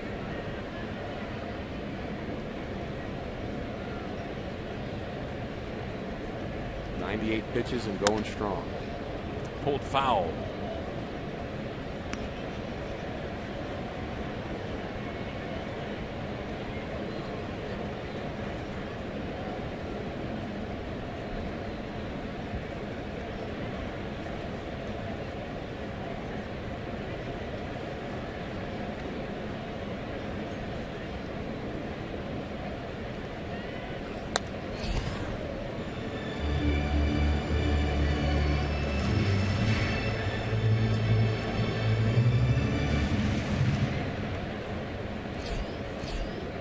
Story of this game, the pitching of John Lackey, arguably his sharpest outing of the year.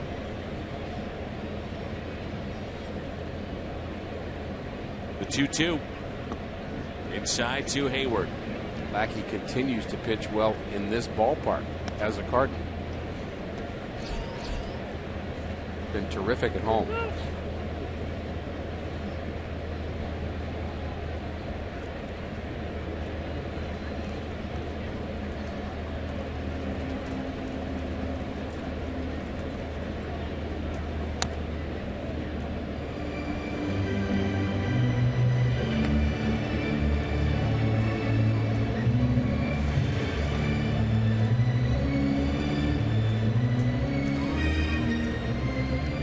Nobody throwing in either bullpen. Pitch number 103 coming up here from Jake Arrieta.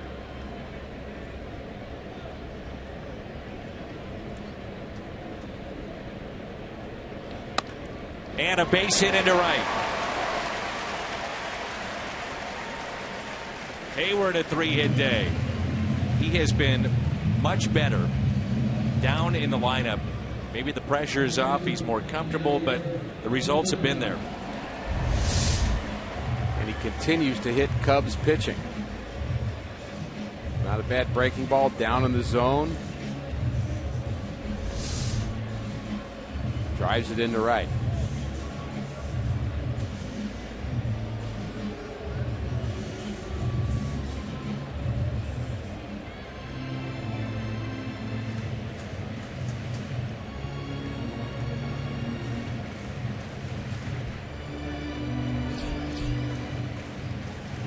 Right-hander Justin Grimm throwing in the pen for Chicago. Molina has grounded out to second and flied out to the track in left center. Been a while since he's gone deep in a ball game. No home runs this year.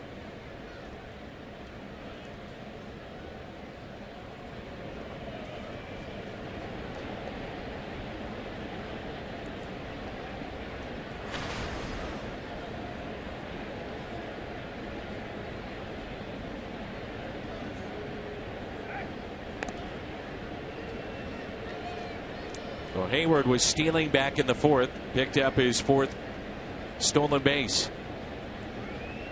See if the Cards want to be aggressive here. Molina always a hit and run candidate as well.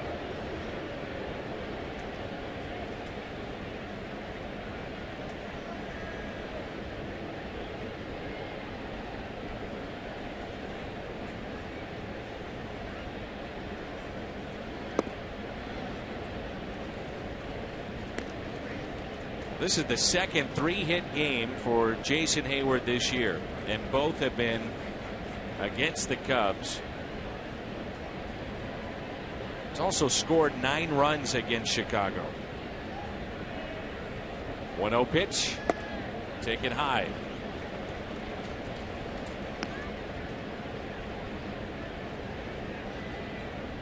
You also wonder how much a distraction Hayward is right now for Jake Arrieta. With that last pitch, he certainly rushed to the plate and his arm dragged a bit. That's why he was up in the zone. That happens quite a bit. There's a nice lead.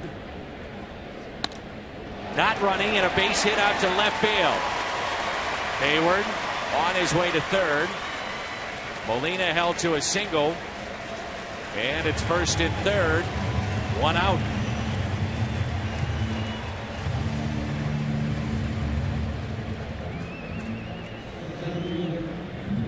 Yachty pulls this ball in the left field, and what I love about this is not just what Yachty does, but what Hayward does going first to third.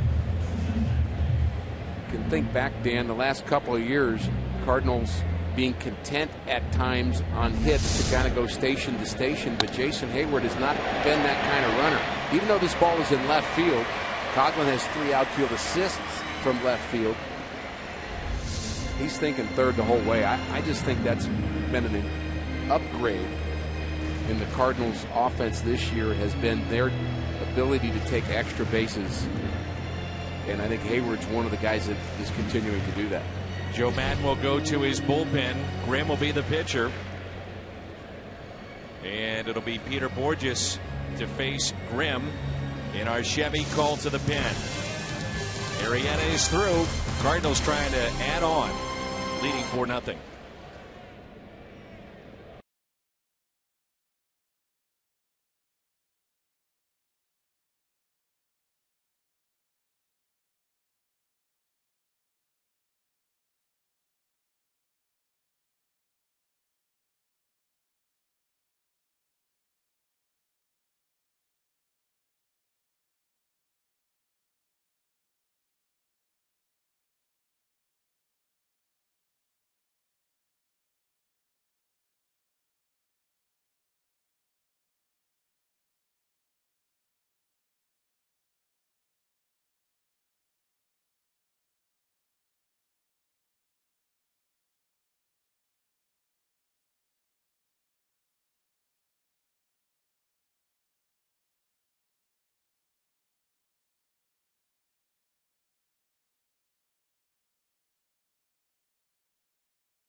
CHN.com.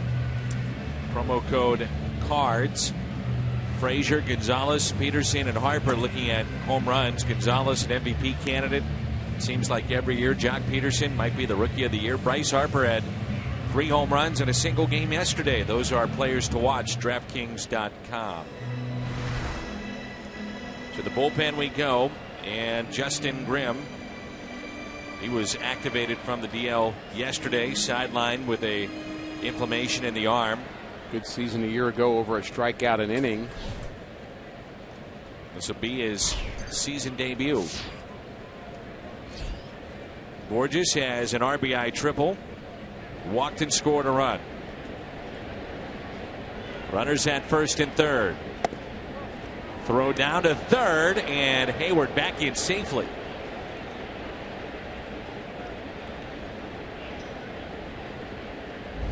There are times where what a catcher does, you just throw it right at the back of the player. He is safe, he's on the bag, but you throw it right at a player. What's your inclination? Duck.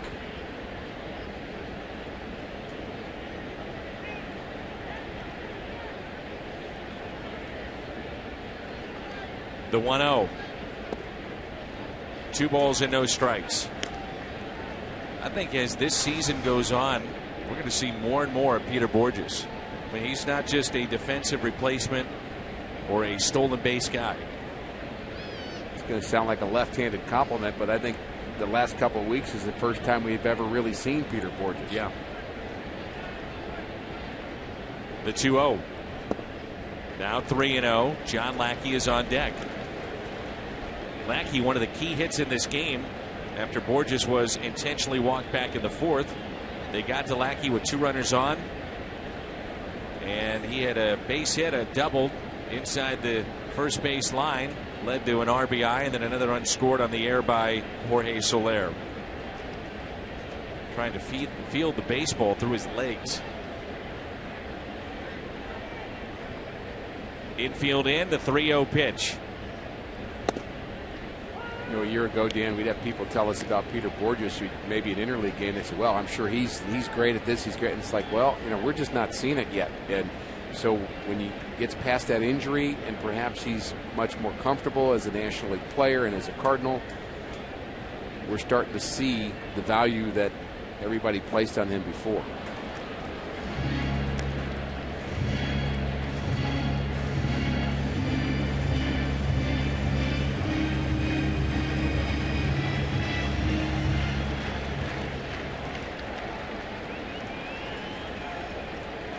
Outfield is straight away.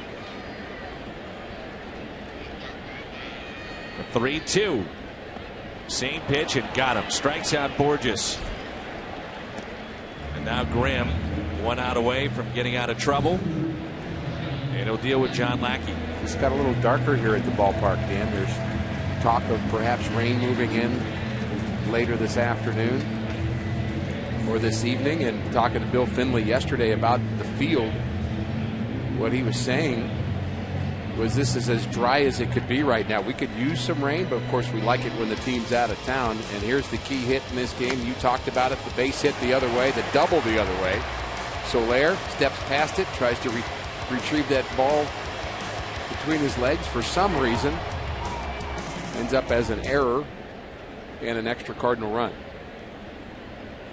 So 2 on and 2 outs for John Lackey. Fastball and a strike. If we could have had a direct question to John Mabry today and said, hey, if you're going to get 4 runs off of Jake Arrieta and get 9 hits off of him in 5+ innings, I think that's pretty good. Oh yeah, especially if his numbers against St. Louis. You know, there's days where, you know, people would say, well, good offense, you're going to have a great day offensively, you're going to get 8-9 runs. No, I mean, you get 4 runs off a really good pitcher, that's a great day offensively.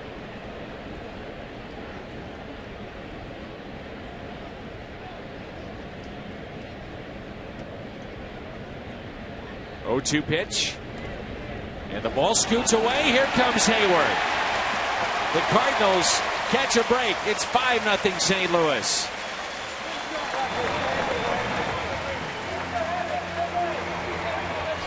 again, first to third. Wild pitch. Hayward scores. Frustrated Grimm. He's facing the other team's pitcher. He just tries to put him away, and this ball just bounces off the right arm.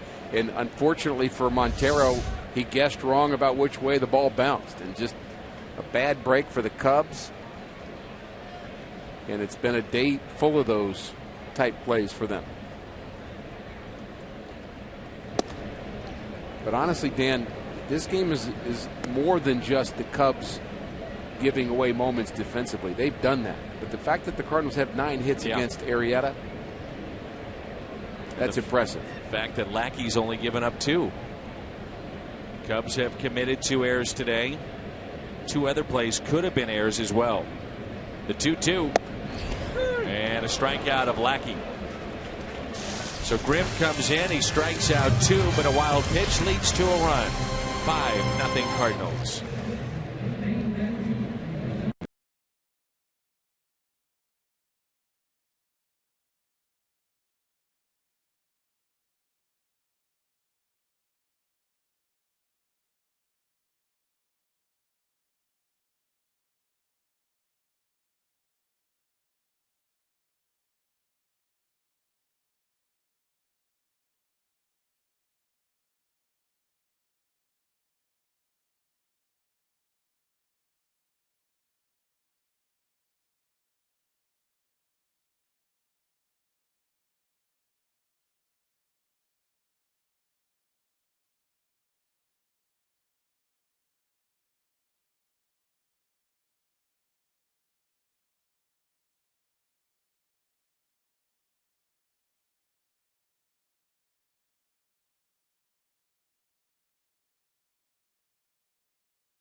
Arrieta knocked out.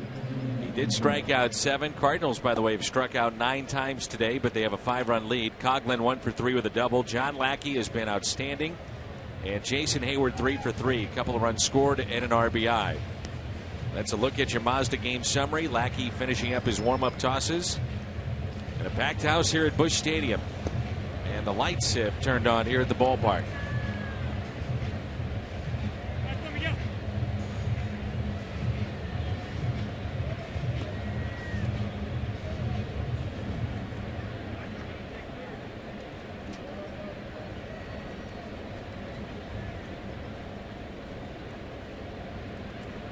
It'll be Montero, Soler, and Starlin Castro.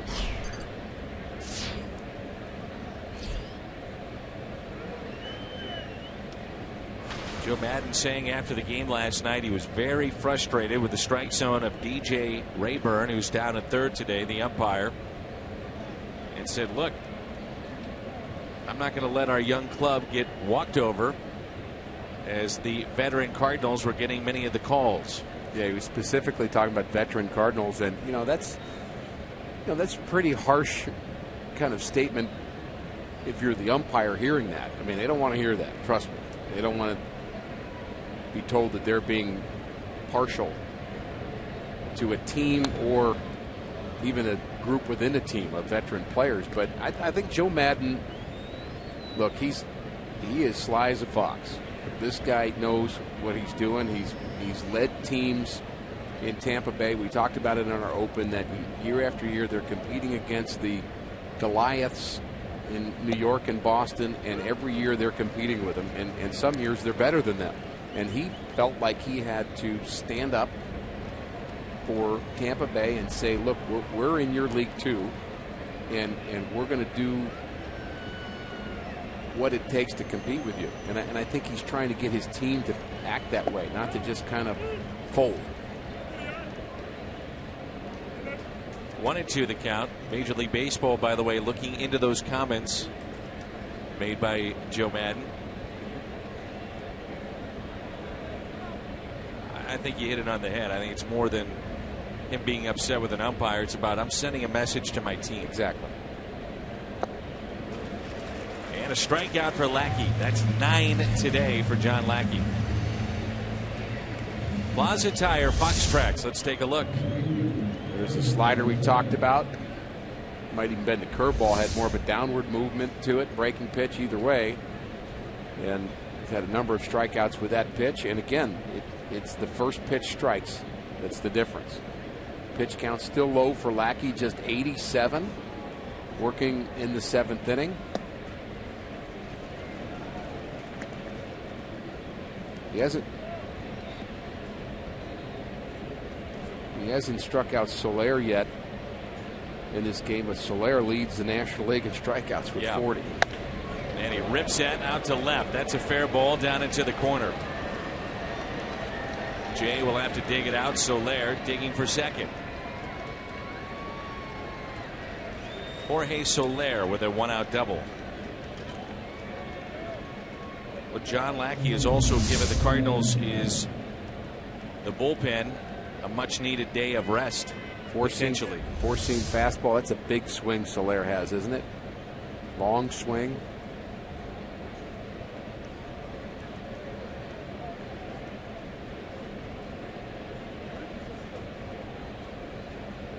Starlin Castro is struck out and also popped out to first.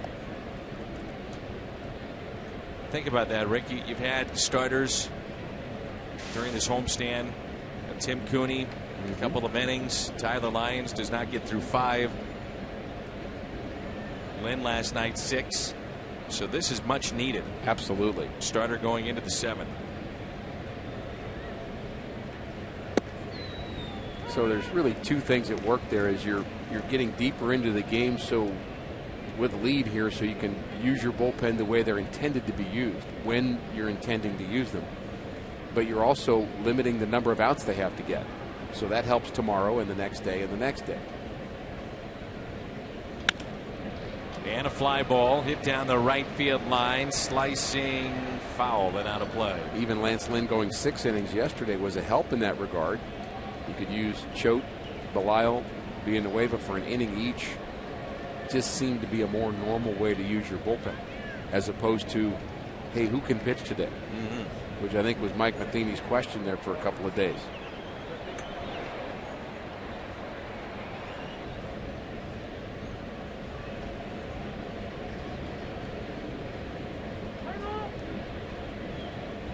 All right, Rick Horton, back pocket hanging out of the uniform. Do you guys find teammates for that? Oh, yeah. Oh, yeah. Embarrassing the ball club. It would have been under that clause in our, which is just pretty general. Yeah. It's sharply into center field by Starlin Castro. Pitch that was up. Here comes Soler. He'll score. And the Cubs get on the board. It's now 5-1.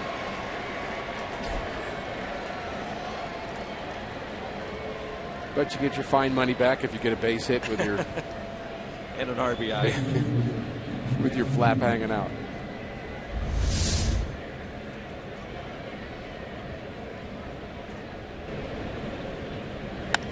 That breaking ball up just a little bit.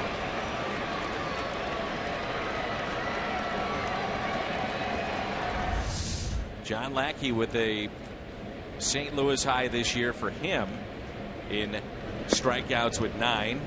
It's the most he's ever had in a Cardinal uniform. His career high is 12. He's done that twice. Did it in 08 against Texas and at 13 against Colorado.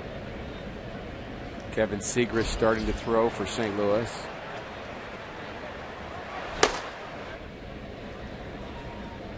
Here's a 1-0. Boy, you'd love to see Lackey just get 2 more outs. Leave 6 for the bullpen. Matt Caesar is 0 for 2. He has struck out twice. One swinging, the other looking.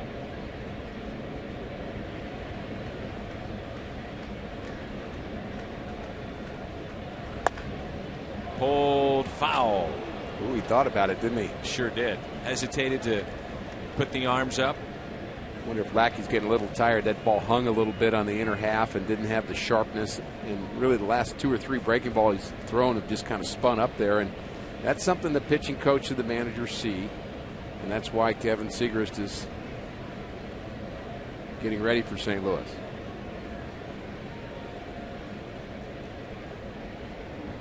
Two-one pitch. Another one up in the zone. Didn't quite have the same finish. And he knows it too. And he's kind of thinking, okay, how do I kind of get that back, make a pitch here?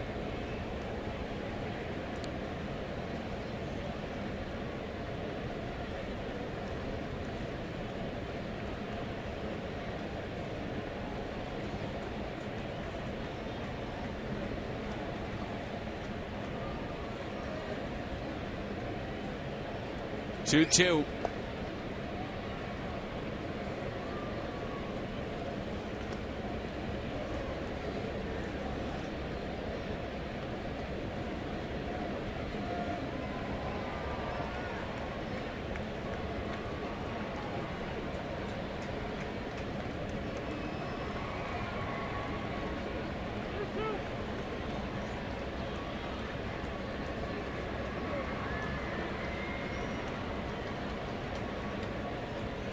Three-two pitch. And a fly ball lifted into right. And Hayward is there to make the catch.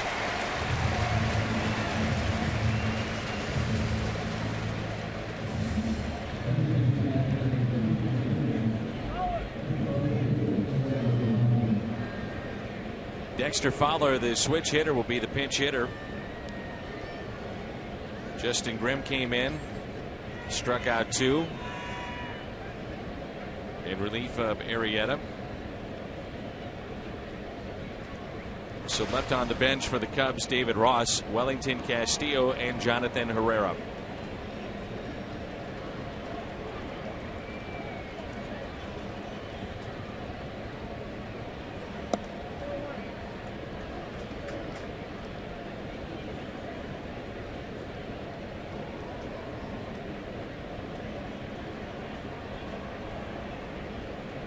These two have never faced each other.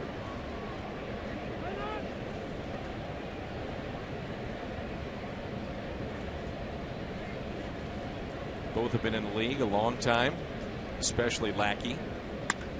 And a ground ball. Nice play by Matt Adams. Coming off the bag, holding the runner on, and then fielding the shortstop. Business person's special here at the ballpark, and it's time to stretch. Cubs get a run. They're on the board. And it's 5-1 St. Louis.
The Gateway Honda dealers donate $1,000 to the Make-A-Wish Foundation.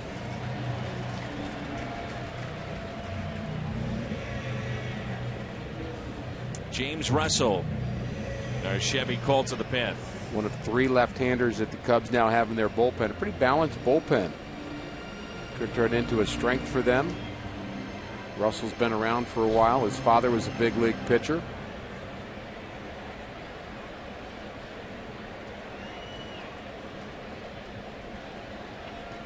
Cardinals with 3 left-handers in the first 4 batters in their lineup today, with both Carpenter and Holiday out of it. They've got Jay, Wong, and Adams. But the guy they've really had trouble with is the left-hander Jason Hayward today. It's out of play. Tough afternoon for Jay. He's had a couple of called third strikes that have gone against him. That one would looked a little high, the other one a little low. Really frustrated back in the 4th with the strike zone. 0-2 pitch.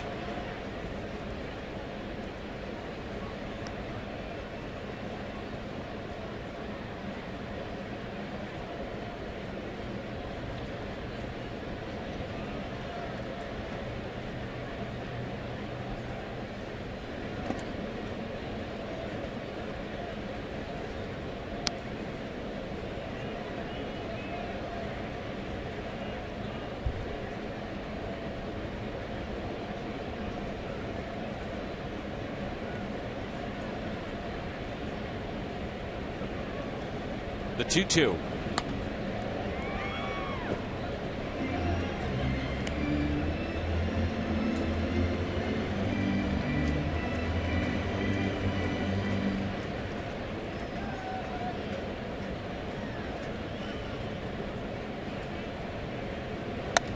Jay with a ground ball that's hit to third. Chris Bryant. Ooh, throw that was up the line a little bit.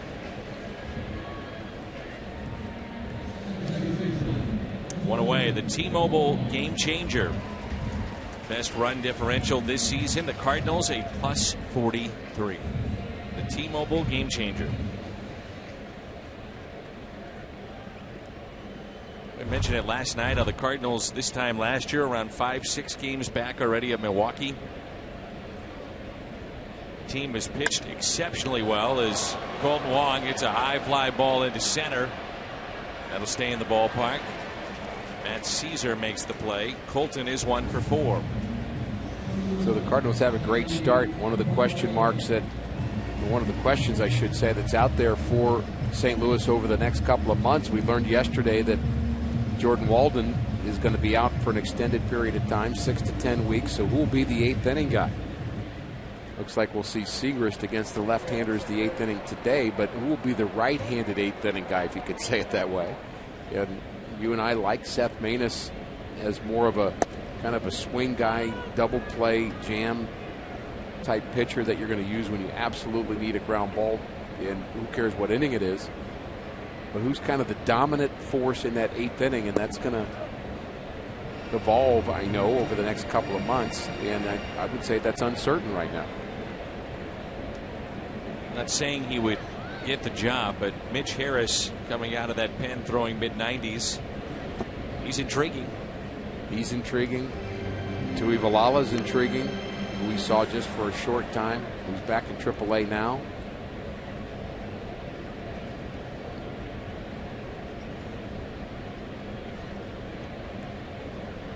A 2-1 pitch to Peralta. Big crowd here today, 44,472. 44472.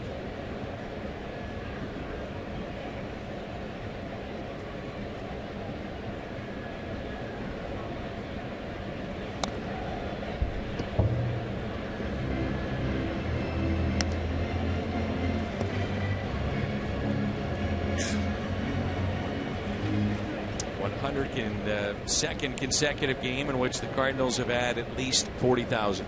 Isn't that incredible? It really is.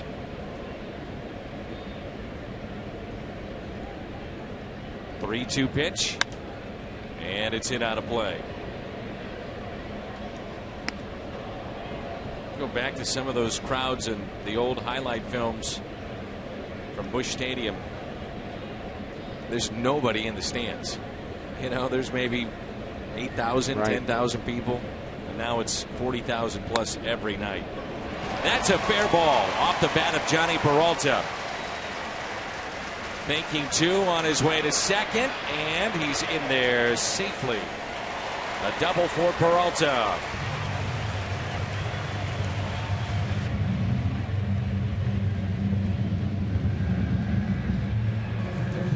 Peralta's hit a couple of pitches down in the zone in this series. Let's check the location here.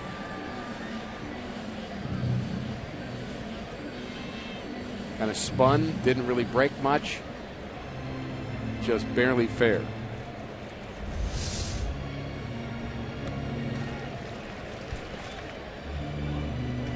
Five straight games now for Peralta where he's had a hit.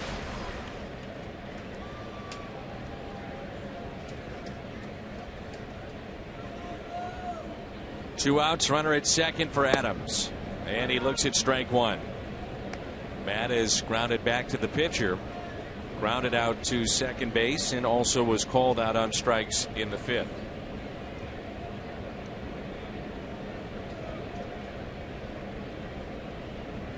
Here's an 0-1. You know, Now Danny, 0-2. Danny, I talked about this as it relates to Hayward, but I would say it applies to Adams, Peralta, both. When you're in a good lineup and you've got a bunch of good hitters on both sides of you, you don't have to be perfect. Teams aren't going to pitch around you every time because they got to hit pitch to somebody. And I just think that makes you better. In that sense, it's a team game because you're better with better teammates because of how people pitch you. And I think for Matt Adams to be under the radar a bit, and for Hayward, even as dynamic a player he has been in this game, to not really have to be the man. But I think Peralta's like that too. That's a good point. Here's a 1-2.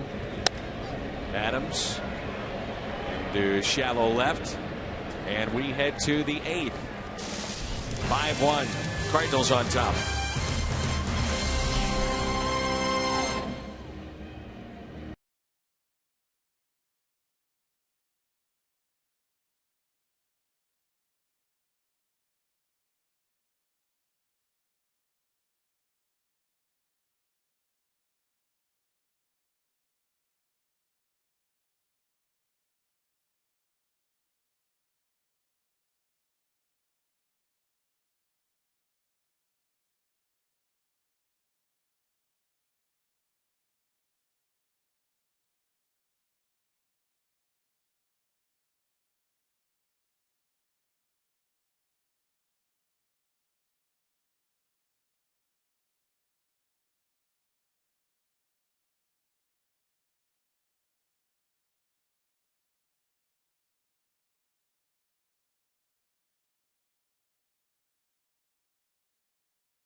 Our studio with this Bomberito Sports Update.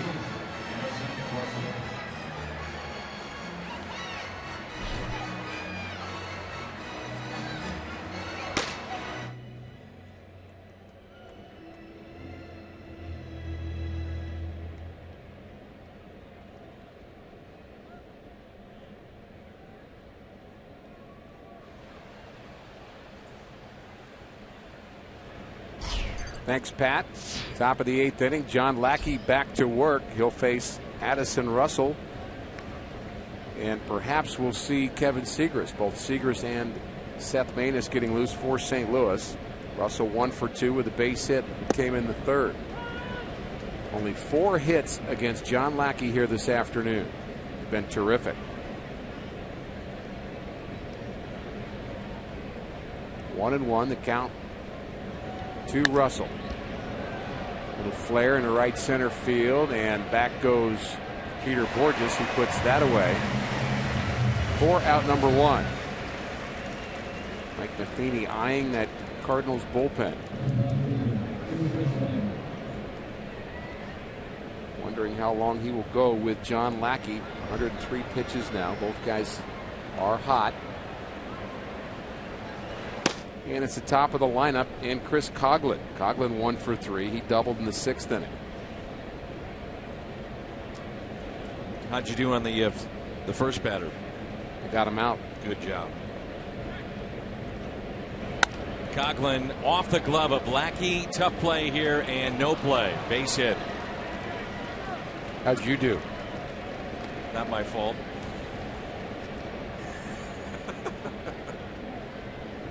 You can extend blame but not take Exactly. fault. I love it. Good true American. George Will is here at the ballpark.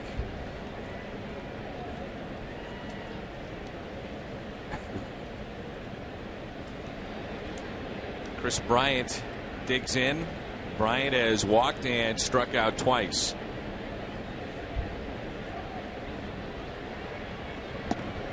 You'd have to think if he labors at all in this inning, Lackey's out. Maybe his last hitter either way, with Segrist ready.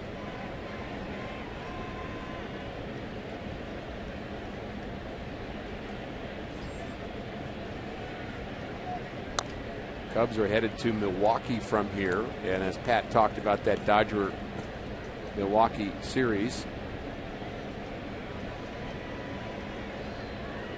Cubs, the new young dynamic Cubs, headed to Milwaukee, and Milwaukee playing a little bit better the last couple of days, but that's a team that really has been snake bitten.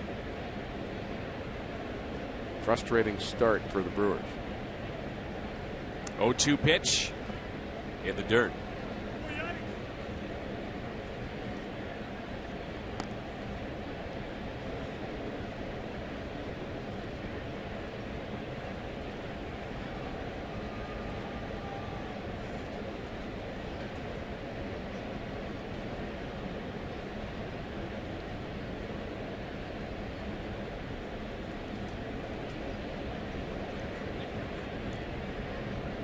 One-two pitch.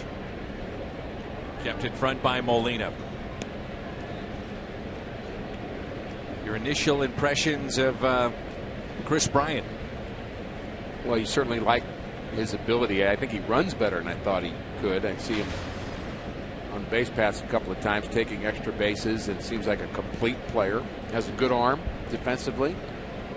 Looks like there's, at least right now, ways that you can pitch to him that he's being exploited, but certainly you don't want to make a mistake to him. He has that raw power. He has the quick bat. I think that's the other thing that stands out. Time was granted late for the rookie against the veteran, and Lackey snaps at the baseballs. It's thrown back to him. Timeout was late, no question. There's the snap. And the walk back to compose himself. Old school, you say? I get a kick out of him. Had the chance to have some lengthy conversations with John. Good guy. Fun to be around.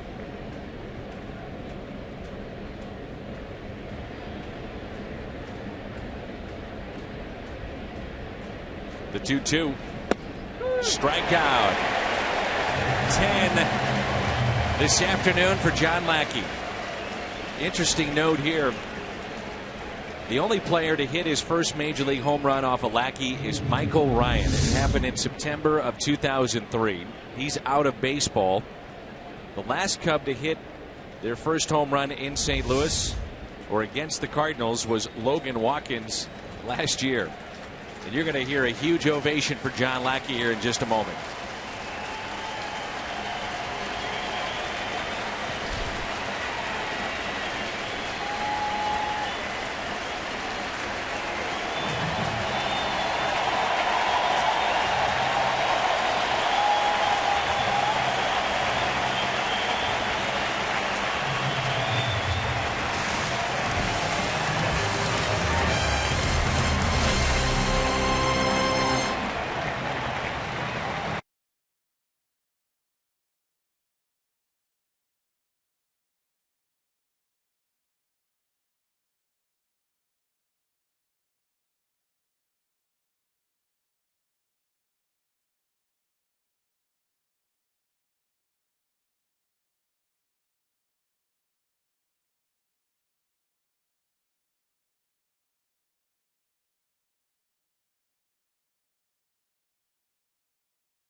St. Louis here in the 8th.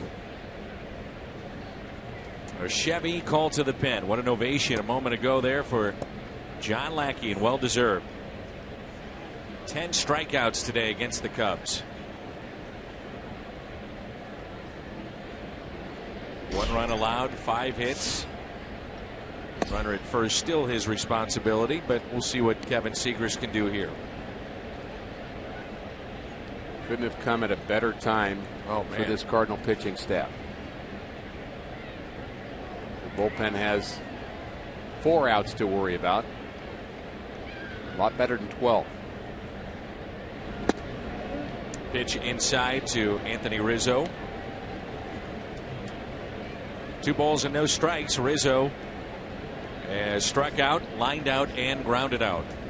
Seager's drafted by the Cardinals in 2008, a 41st round pick,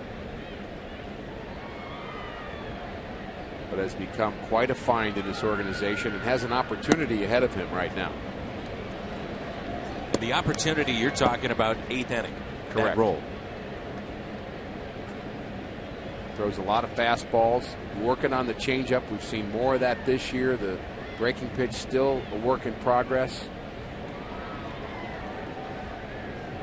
The 3-0 pitch from Segrist. 3-1. I mean, just think about it. I believe there were over 1,200 players selected in front of Kevin Segrist. 1,234 players in front of him. Wow.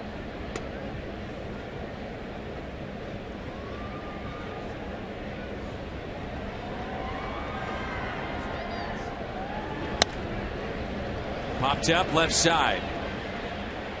Jay coming on and makes the catch before running into Reynolds.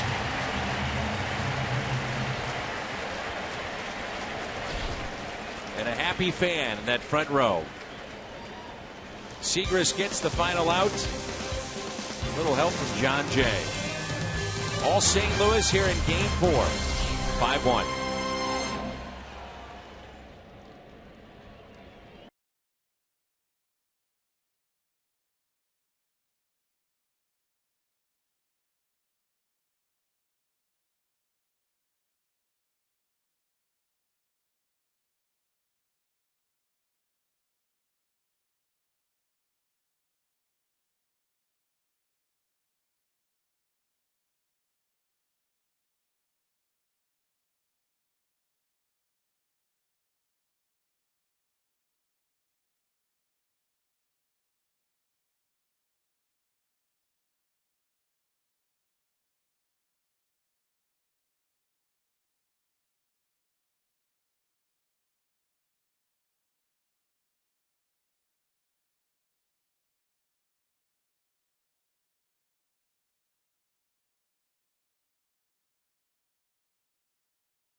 Brought to you by Budweiser. Still brewed the hard way. This Bud's for you.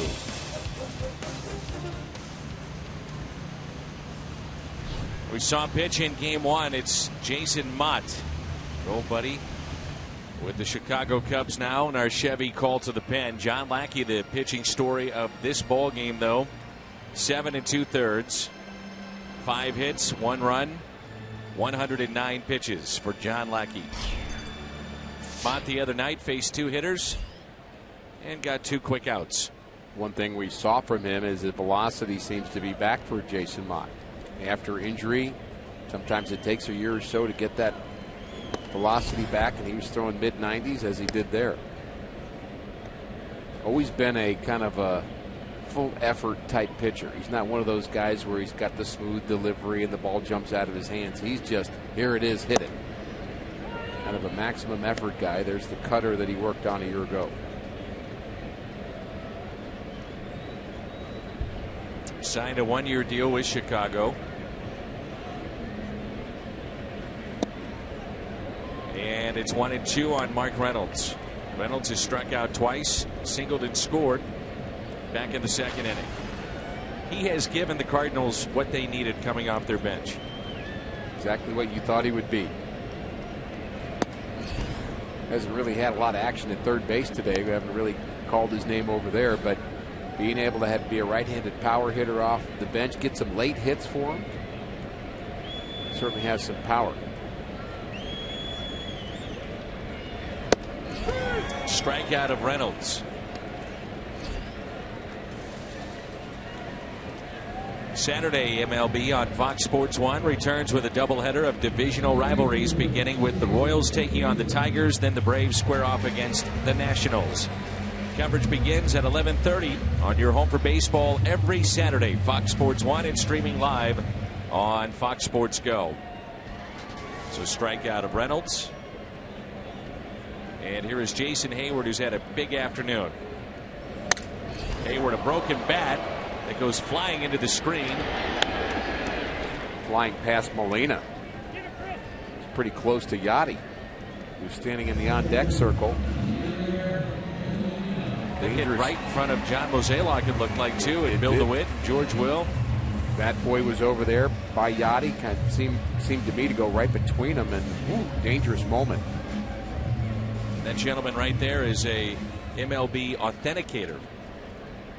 So he'll take the game used bats, bases, the balls that are thrown out, puts a special sticker on them, authenticates it. So you know you're getting the real thing if you head over to Cardinals Authentics. That's done at every single ballpark. Any ball that's thrown out, bat, any piece of equipment. Up the middle. Castro spinning and makes a heck of a play to get Yadier Molina. Jason Mata, 1-2-3. Bottom of the 8th. We head to the 9th.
St. Louis trying to cap off what has been a tremendous homestand. Segrist will have Montero to start the 9th. Then we'll probably see Seth Maness to finish it out. Think about that, a 9-2 homestand. The Cardinals 3 outs away from having that.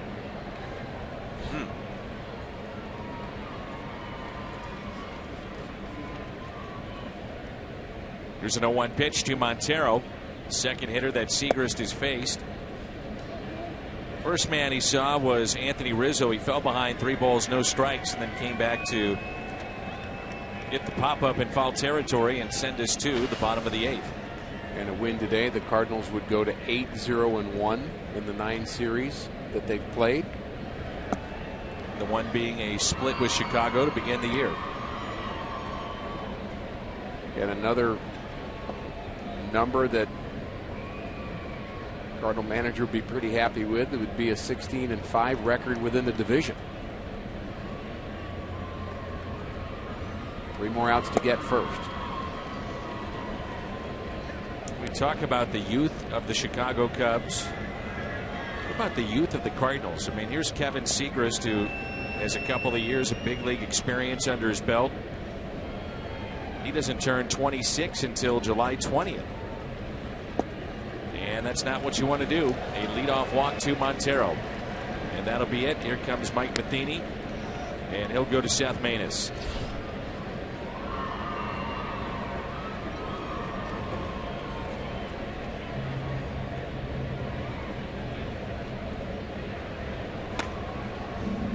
Our Chevy call to the pen takes us to Seth Maness, the right-hander, when we come back.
Of the Cardinals, it may not be reproduced or retransmitted in any form, and the accounts and descriptions of this game may not be disseminated without the express written consent of the St. Louis Cardinals. So Seth Maness is in, runner at first, and nobody out here in the top of the 9th, and the Cardinals leading by the score of 5-1.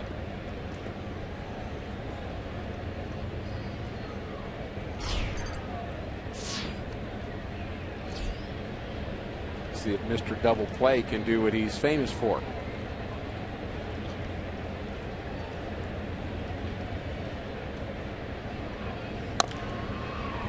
Here's your ground ball, but pulled foul. You know, it's amazing. I mean, guys know the sinker's coming.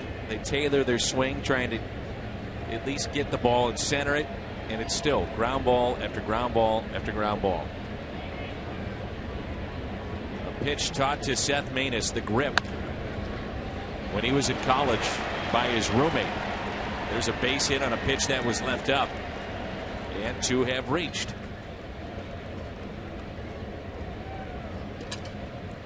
Our Budweiser player of the game, no surprise here, John Lackey, 7 2/3, 109 pitches. Struck out 10, only 5 hits allowed.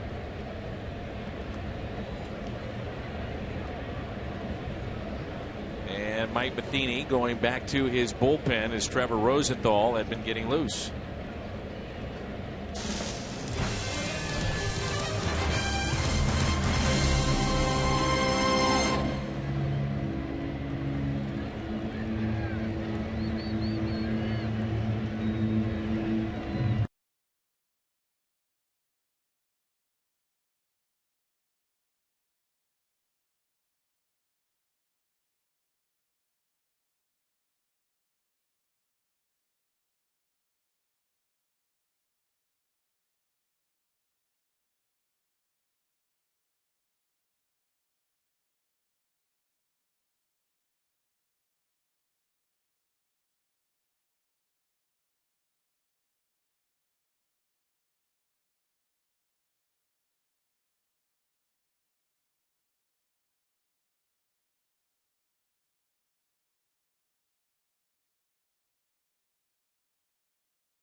.32 ERA. So runners at first and second. And Mike Matheny doesn't want to take any chances as Rosenthal has been busy during this homestand, which is good news because that means the Cardinals are winning and save opportunities are there. Happened a year ago for Rosenthal, same way. The Cardinals got off to a good start, so he was in a lot. And I think the thing that Trevor Rosenthal is working on is keeping that pitch count lower so he can pitch a lot. First pitch strikes, first batter out. That's his next level.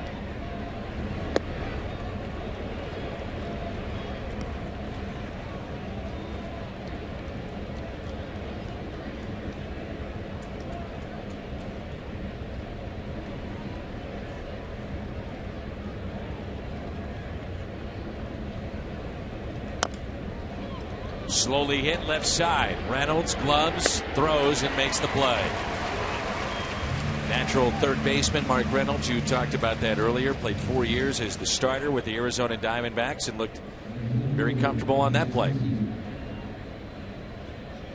He's a big guy, but he moves better than you think he's going to move. And that's true on the base pass, too. Has pretty good speed and I would say nimble enough to be able to be a third baseman.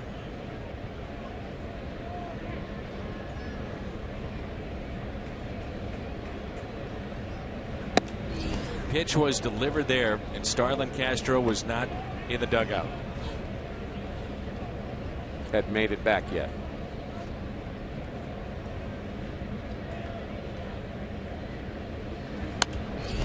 I mean, if he pulls the ball, he could hit Starlin Castro right in the back.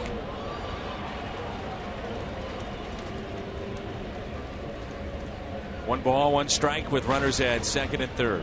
Is a save situation for Trevor Rosenthal. This really happens throughout baseball. When your closer gets an opportunity, managers will go to him. And I think sometimes managers will do that just because that's kind of their commitment to and promise to their closer to give them as many save opportunities as they can. And I think there are times where that feels forced, where maybe you can get couple more outs before you go to your closer, but as you mentioned, Mike Matheny not wanting to take any chances here. Pitch at 99 from Rosenthal, whose career ERA is close to 6 against Chicago. 24 games, 22 1/3 innings. He is 8 of 10 in save opportunities against the Cubs. 1-2 pitch. Whoa. 99 on the gun. You can see when he gets the rest, Rick. I mean, he's just got that extra giddy up. And there it is. You know what? It even sounds louder.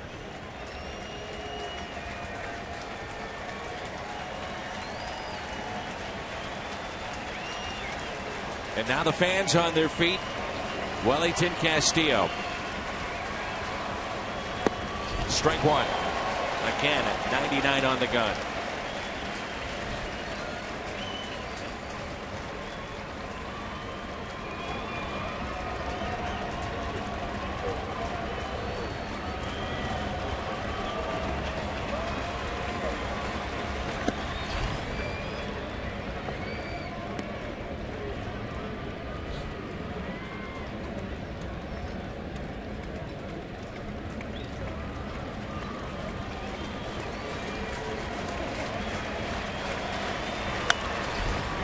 Strike two.